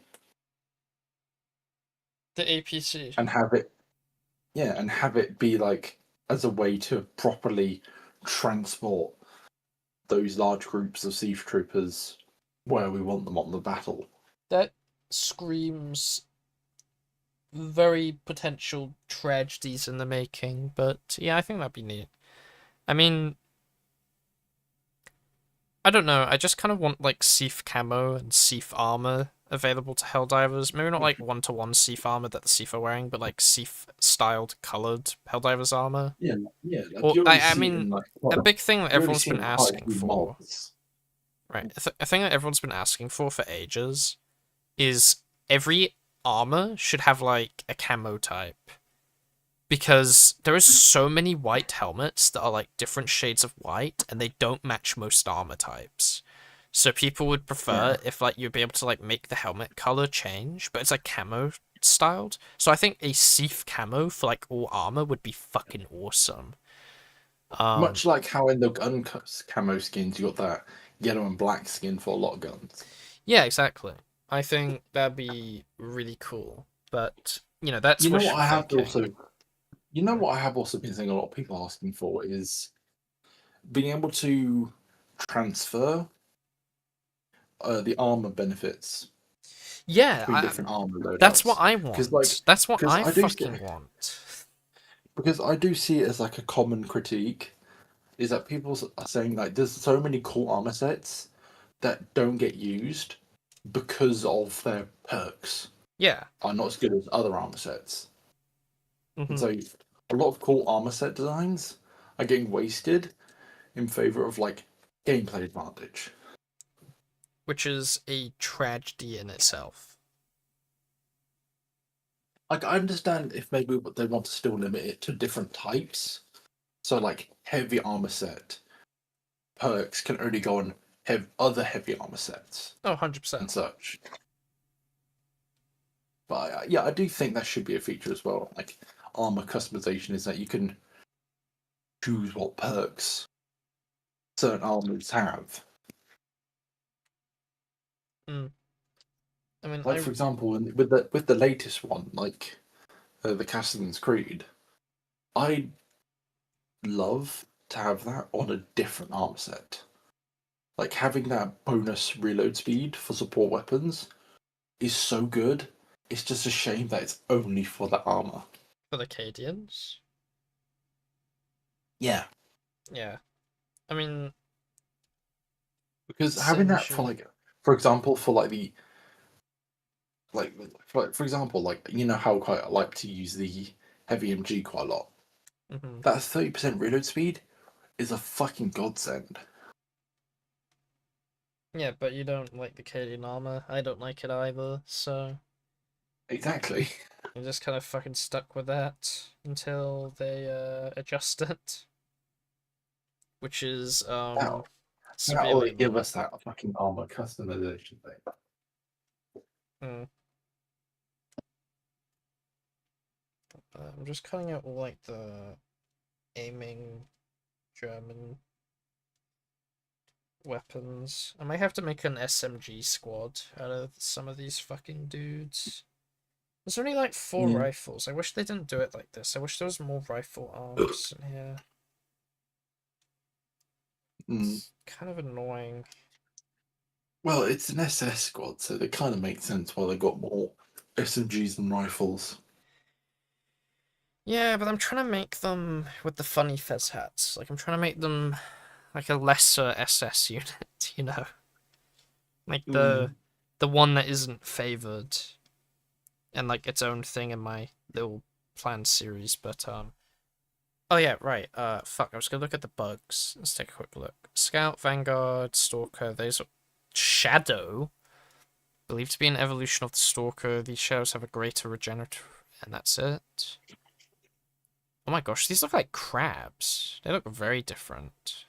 The warriors and the elite and the brood commander.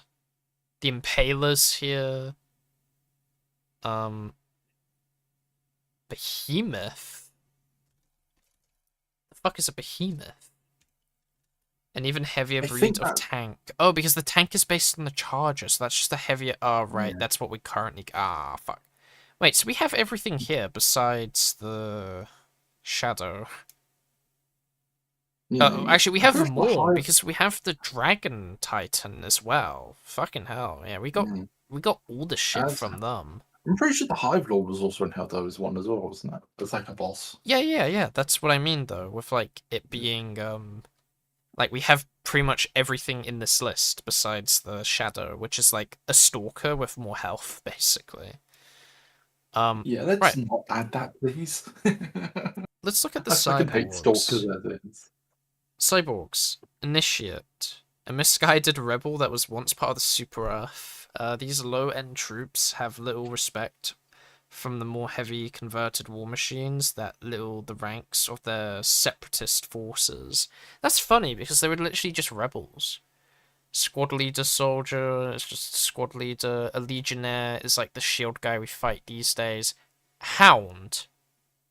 The cyborg hounds are twisted, rabid versions of the man's best friend, enslaved by the cyborgs. Uh, Grustique. Grustex? I don't know. Let me send this to you. I don't know what the fuck this means. I'll send an image while I'm at it. It's that time of the night where I can't pronounce fucking anything. What does that say? Just read that now. Grotesques. Okay, grotesques, right. So, the grotesques are, you know, grotesque. They believed to be initiates fallen in battle, too wounded to recover, regrown into mindless beasts capable of only. So that's funny. They're basically voteless, but for like the automatons. Beasts capable of only rushing headlong against this enemy, and then the Immolator and the Comrade are basically the cyborgs we currently have. Berserker, we have that. Butcherer, here we are. I mean, I think this is the Chainsaw Men we get now. Yeah, because they have, like, little saws. Believed to be surgeons performing all the cyborg implantations. The butchers are fleshy monstrosities capable of soaking immense amounts of damage. It's funny because the Hulk, right? You know the Hulk we see these days, where it's like very armored and chilled, right?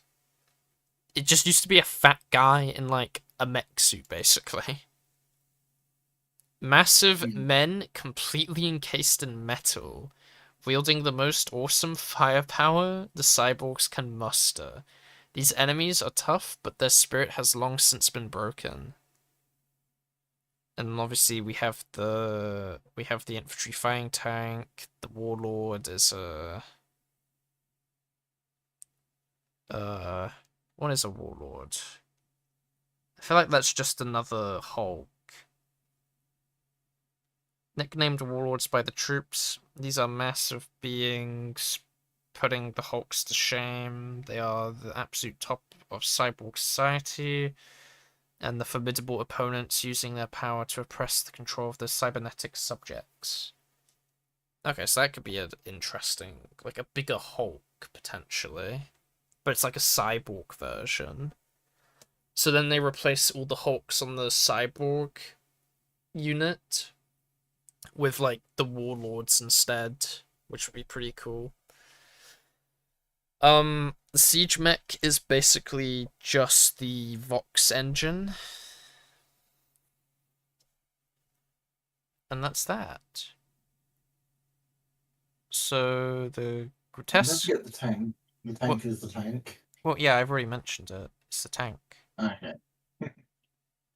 So the only faction that's missing a lot of its previous stuff is like the Illuminate, because obviously you have the regular stuff, which is like all the drones, and then you got the tripod and the Strider, and then you have the Apprentice, which is our overseers. But then after that, everything's different. Because actually, even before the Apprentice, there is a Hunter, which is utilizing stealth and guerrilla tactics. These soldiers use long-range, high-power electro pulse gauntlets, which vaporize the air at a range up to 10 kilometers or kilometers, whatever. But then, as I said earlier, the obligus, English good, the outcast, and the illusionist, and the council member, and the Great Eye. But then again, I guess the Great Eye's been kind of replaced with the Leviathan, but I kind of fucking hate the Leviathan, so they only exist to be annoying in city maps. That's their only fucking purpose. While the Great Eye, Intel suggests the Illuminate Great Eye to be large AI creatures monitoring the Illuminate society and correcting any fucking English in behavior or even thought. So it's basically just 1984, basically. Which is really funny to think about. Am I out of rifles already?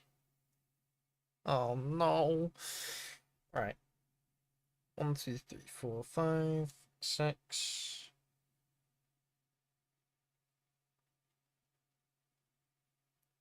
Where's the 7th one?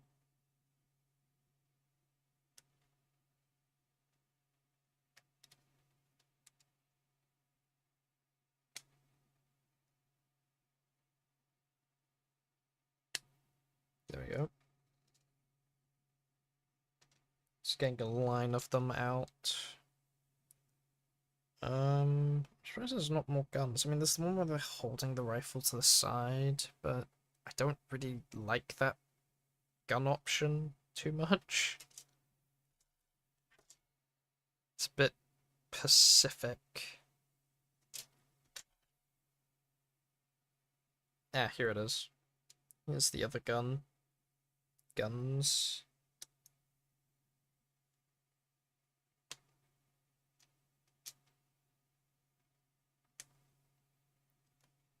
Generally, once the computer bullshit is like fixed, doing this like actual campaign will be pretty fun.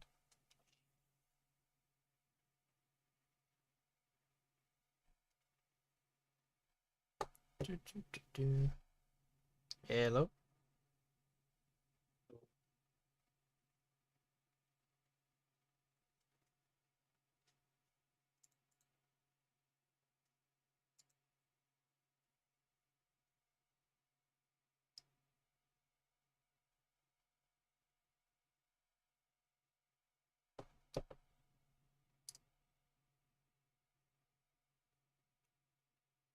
Hello. Yeah, don't worry, I was listening. I was just sorting something out. Ah, okay. It's like, has this motherfucker fallen asleep on call already?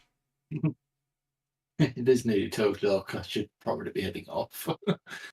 Yeah, that's fair, that's fair. Well, I will see you about.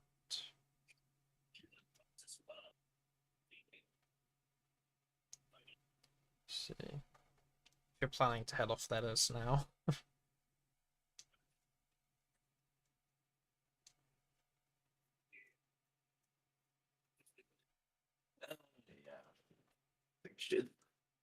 Hmm? Obviously, I'm free tomorrow. Obviously, I'm free tomorrow if you do want to be down to play something. I will heavily think on it. Severely depends if I actually go to sleep in an hour or two. Probably should. I mean, that is the goal. Low key, kind of the goal, you know? Yeah. We'll Anyway, see. have a good remaining stream. Thank you I'll all. see you tomorrow. And I'll see you tomorrow. Good night.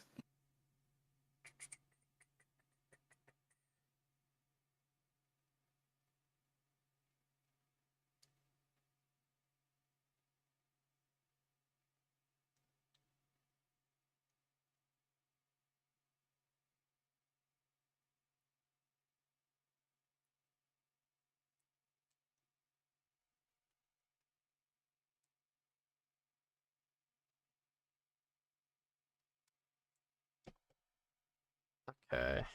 Doing something different for the gun. And now that I don't have any friends here. Alright. I'll probably mute the stream audio, not my mic, just stream audio. To listen to music. Because I'm not playing any music anyway, because I find the copyright-free music to be appallingly bad. So, you know.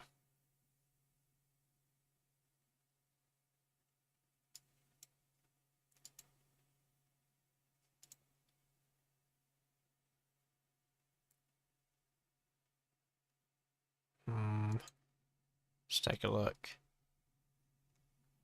Why is YouTube members only? I don't care about this.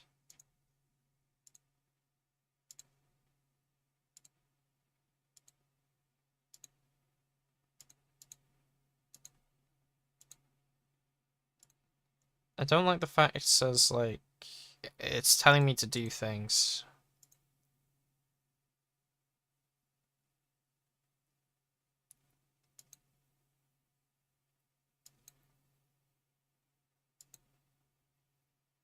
We'll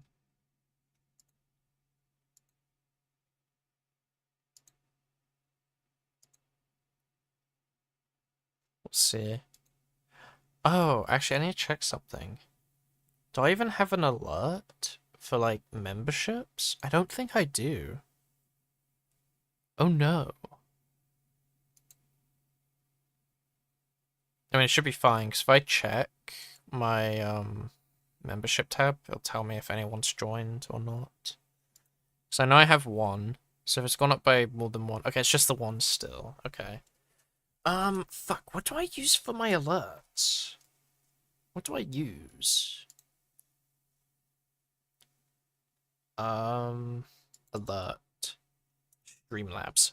Fuck. Is there an alternative to Streamlab alerts?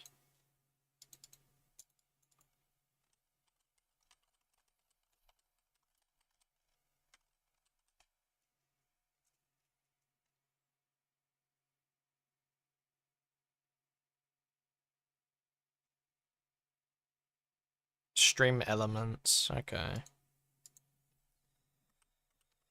Let me just go Streamlabs real quick.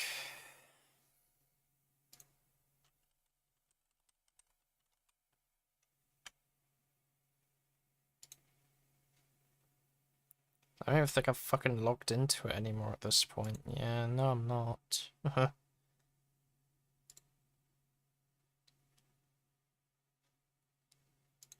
Actually, 1 minute.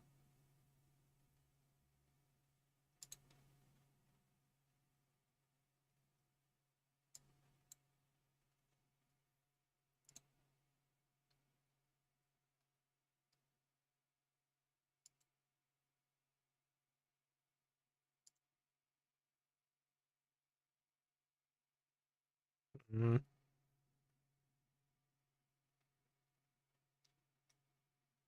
Alert box. Here we go.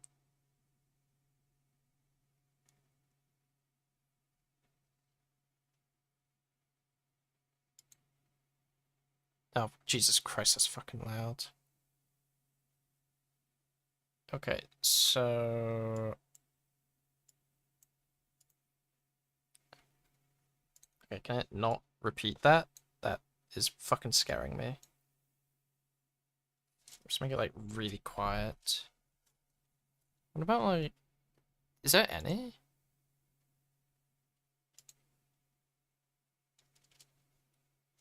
Okay, that is normal. What about super chats?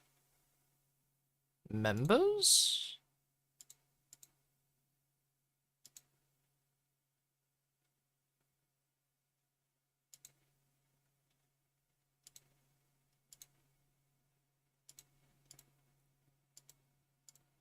Why is there no sound for the membership?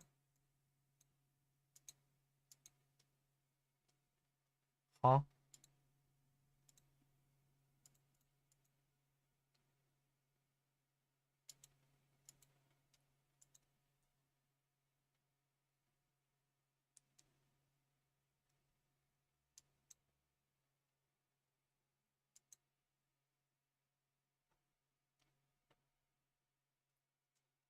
This is something I'm gonna have to, like, mess with another time. Get that properly, sorted.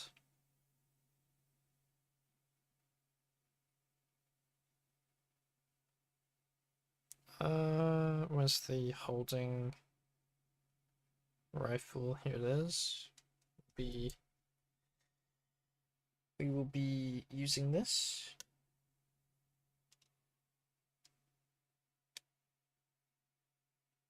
Oh, wait a minute.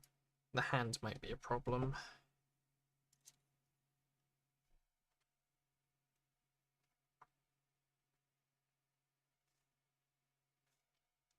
I didn't think about that.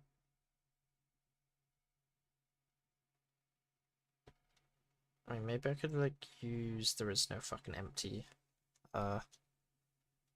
right hand... right arms at the moment. Fuck. Maybe this one? No, because it needs to be on the right. That's left.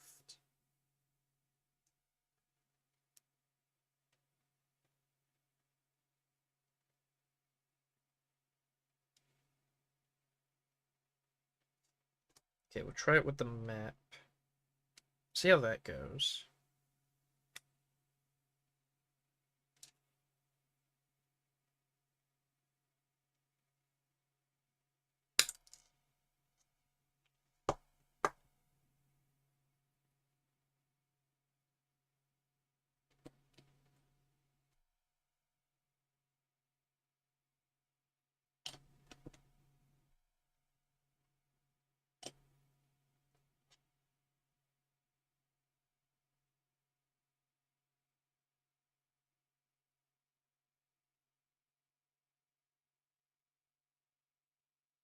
Wait a fucking minute. This is for the left. Wait a fucking. Oh, right, yeah, because I can't put it on the right. Oh, shit, wait. I fucked up big time. So it needs to be on this side. Oh,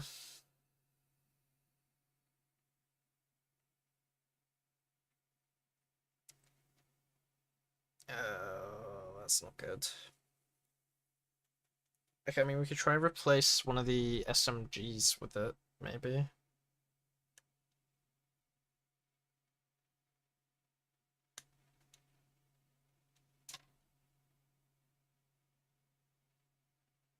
No, because the gun is way too attached to this one as well. Okay, we'll just put it here for now.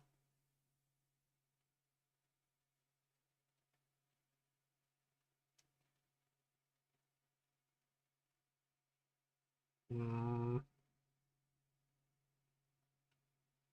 The problem is all the SMG well, besides the MP40, but I want to use the MP40.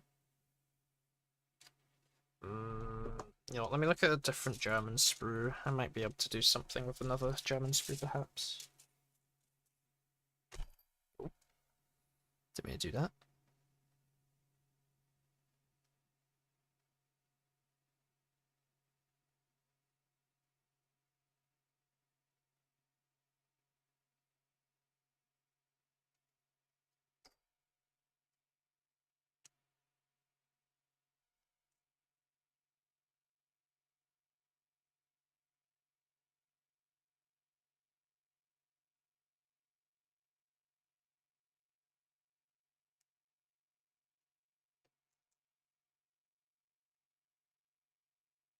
I have no idea if this is going to work.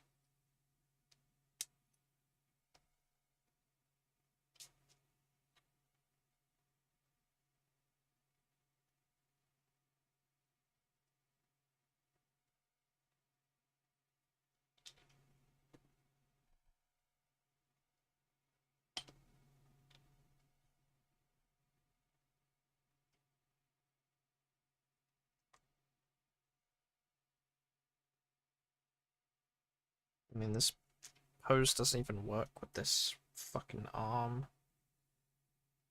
Um,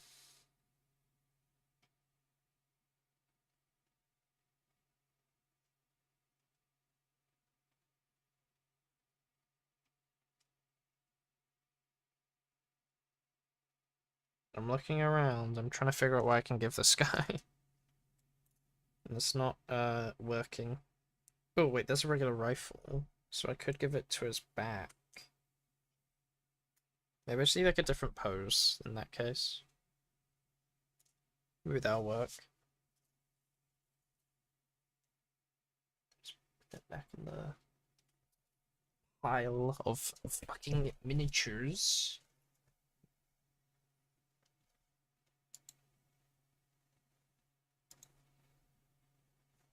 I'm just gonna close some tabs real quick, look for some music.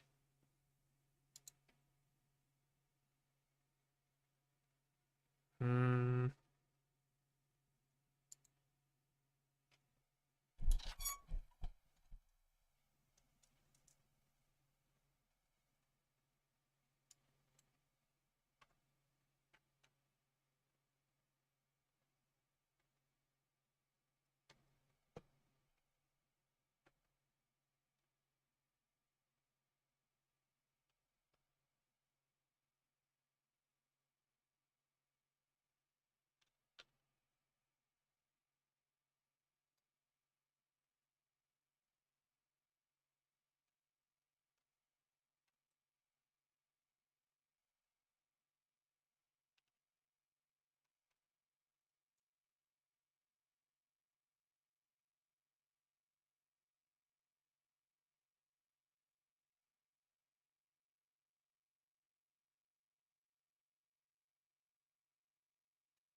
Mm,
It might be a bit too lean back.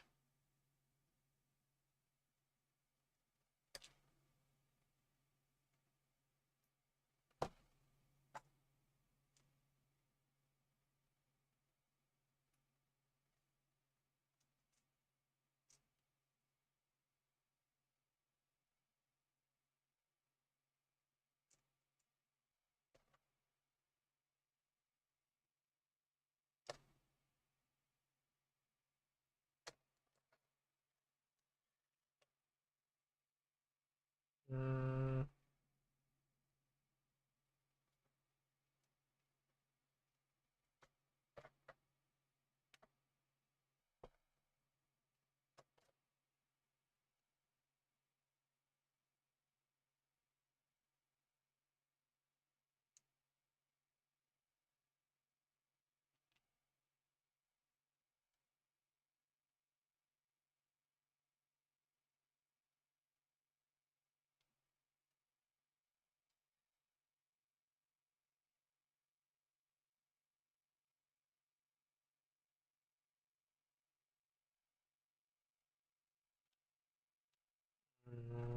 Not those guys.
Where the fuck did I put the binoculars?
Yeah, this is not really a good body for a command thing.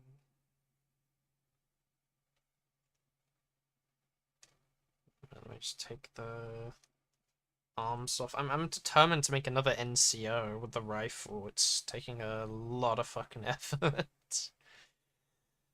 So, we will see. Ah, Warlord answering questions. I wonder what this will be like.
Okay, so they're gonna be doing more of the Indian campaigns. That'll be interesting. So 1 minute. There's a fly that I must kill.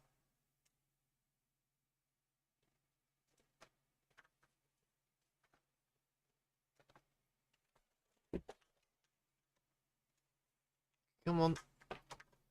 And he's going on the fucking ceiling now. Frick. I just have to wait for him when he comes back.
Mhm.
Hello, hello.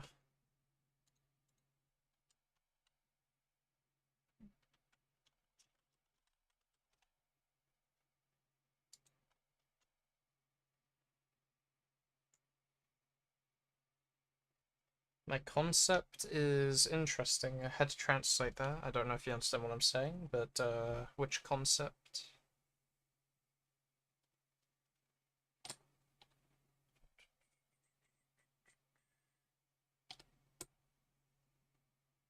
Uh, oh,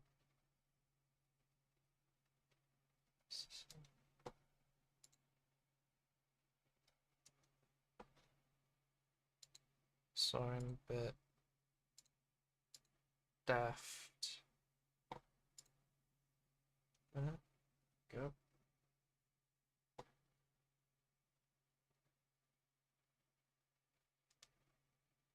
Um.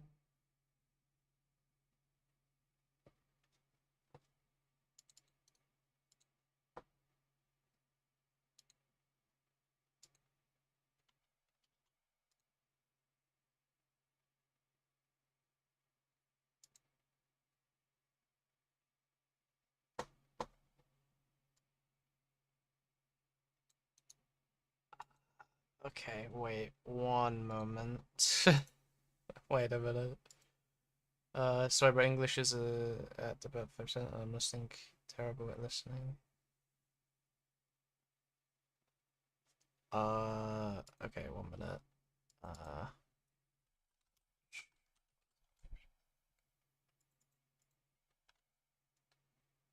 I will use Google Translate. You will have to pardon because I know nothing of Spanish language, I'm afraid.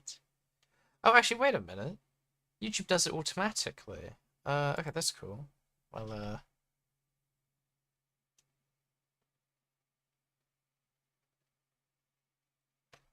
uh,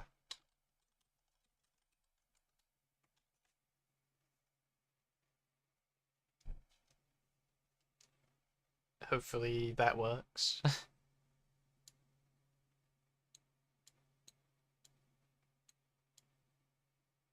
If we're not, we're using Google Translate for the rest of it. So, what happened to this guy over here? Who was he a part of? You, you, not you. Uh, you, you, and I think that's all of them. Because these are all Fauschmaker. So I'm not obsessed with just German stuff. I'm into all sorts. Is it this guy? Yeah, it's this guy. Okay, we'll put him here. That's that.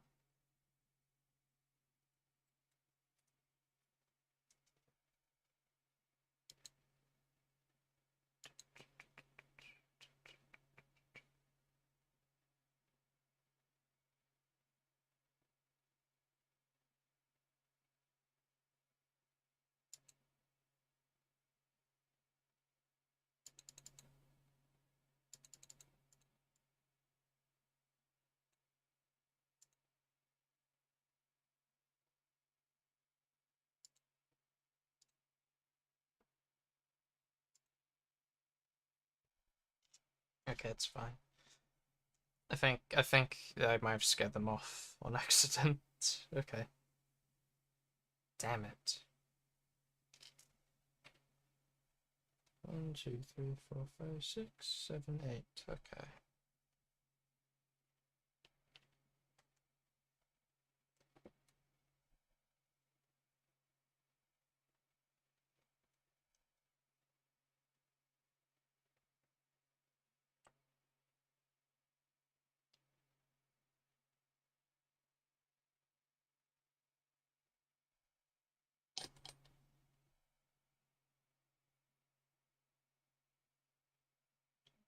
Do, do.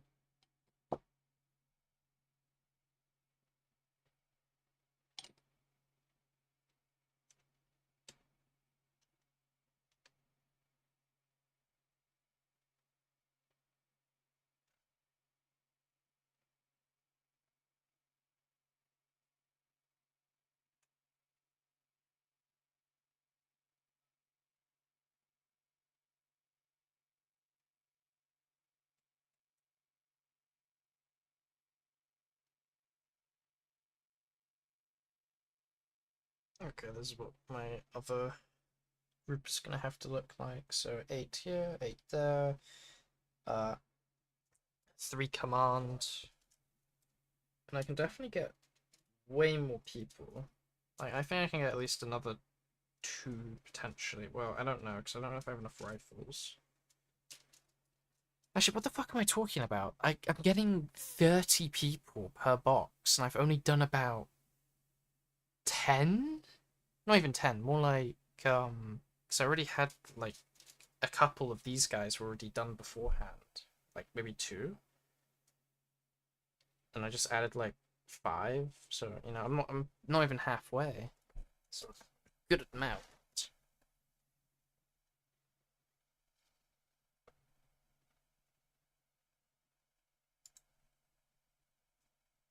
Hmm.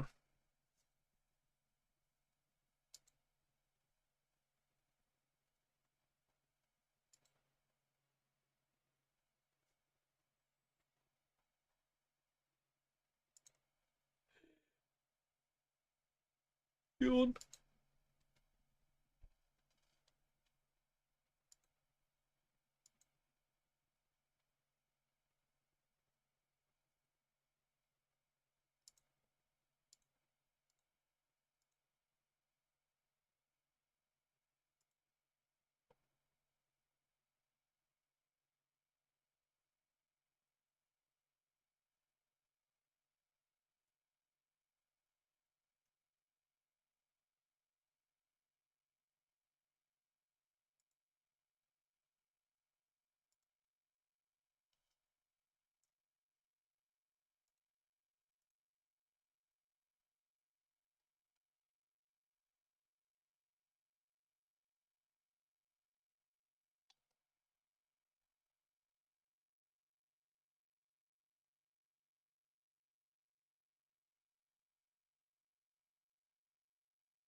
I love Bolt Action. I love Warlord. They're great. Love their company. Nicest people I have ever emailed in my life. Like the only time I think I've never cried while writing an email. Because usually when I write emails, I overthink and I start crying. Because I get like really overwhelmed and stressed when I write them. But then when I did Bolt Actions, it was like pretty straightforward. They were like super chill and like not hostile, which is very nice.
Why is he so fucking tall?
Ooh, wait.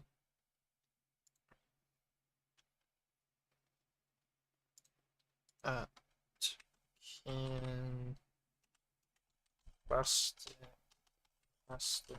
French origins worked on according to ww.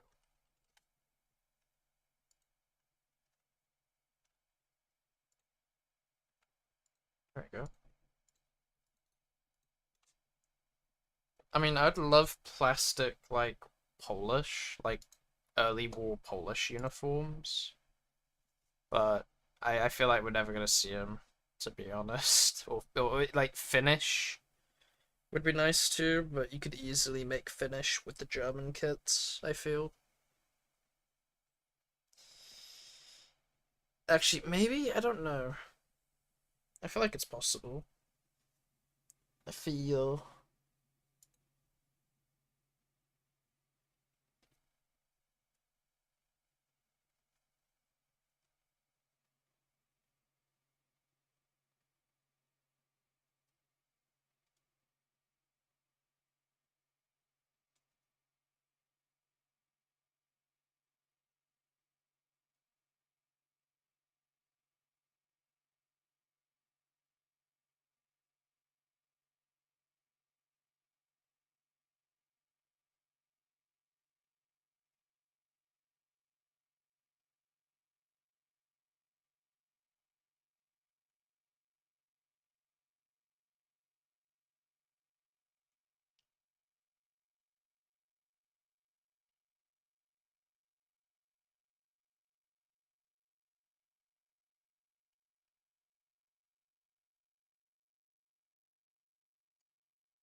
Wait, working on the polls?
Almost at 20 now.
Okay, we're out of rifles, I think.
Um,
Two, four, 5, 6, 7. We're missing one.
Um, um,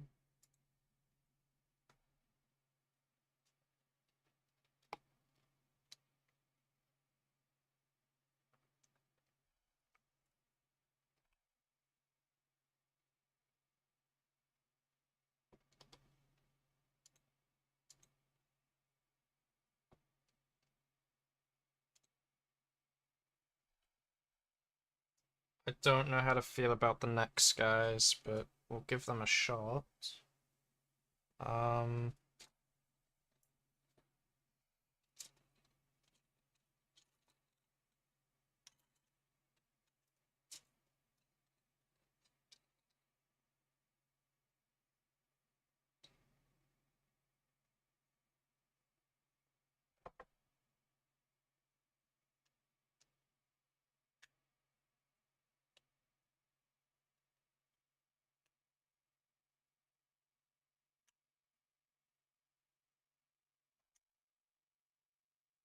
oh, wait, you're back. Hello.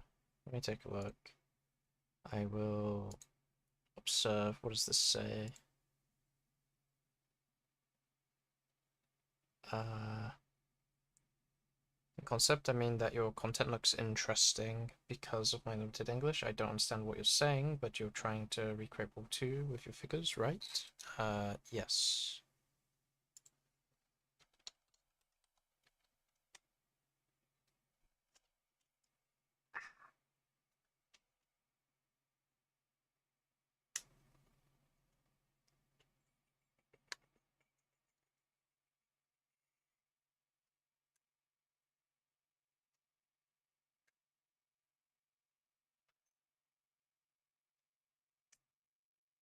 Mm.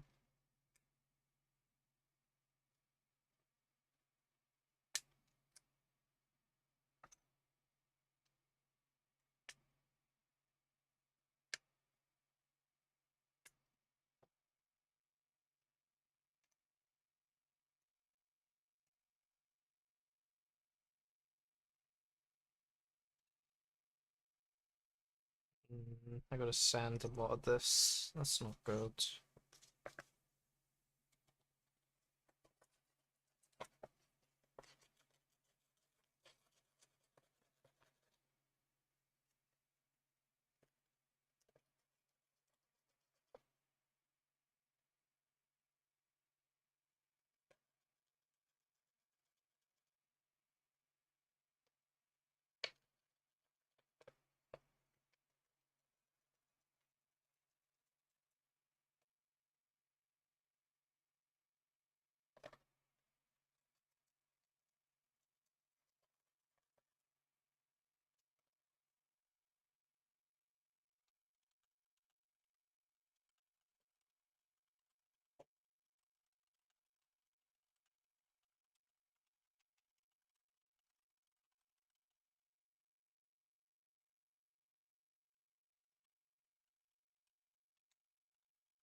I'm gonna send the messages and chat because then I think that'd be much easier to get translated, I think.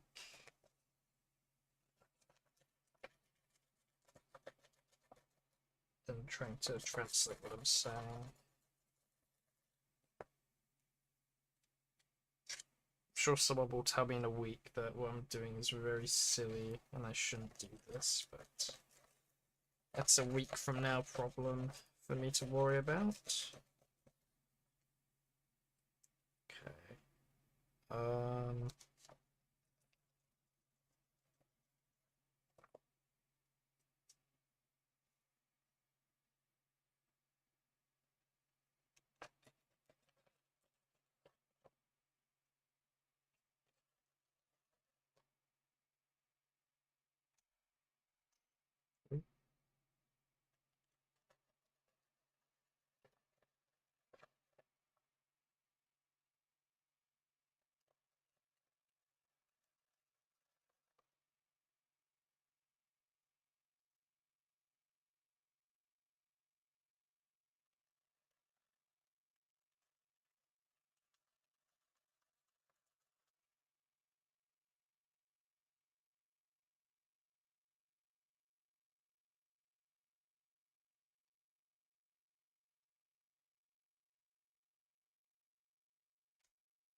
Go. Oh shit. Did I draw? Oh, it's the used. The used one. I put that there. Okay.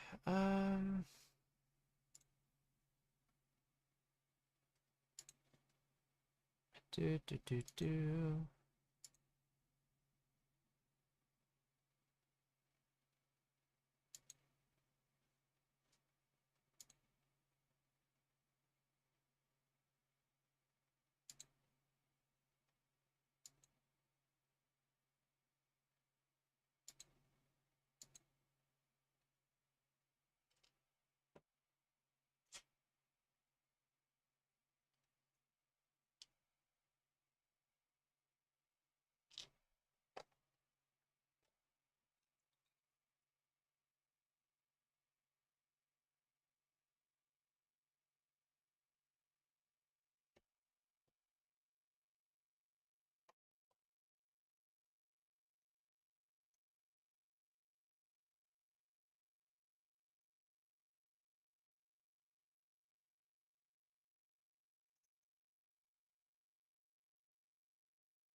I'm gonna take a photo of my stuff real quick.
Thank you all for watching. It was a fun time building these. I'll probably finish the rest of it tomorrow, potentially. We will see, but anyway, thank you all for watching, and I will see you guys till next time. Bye.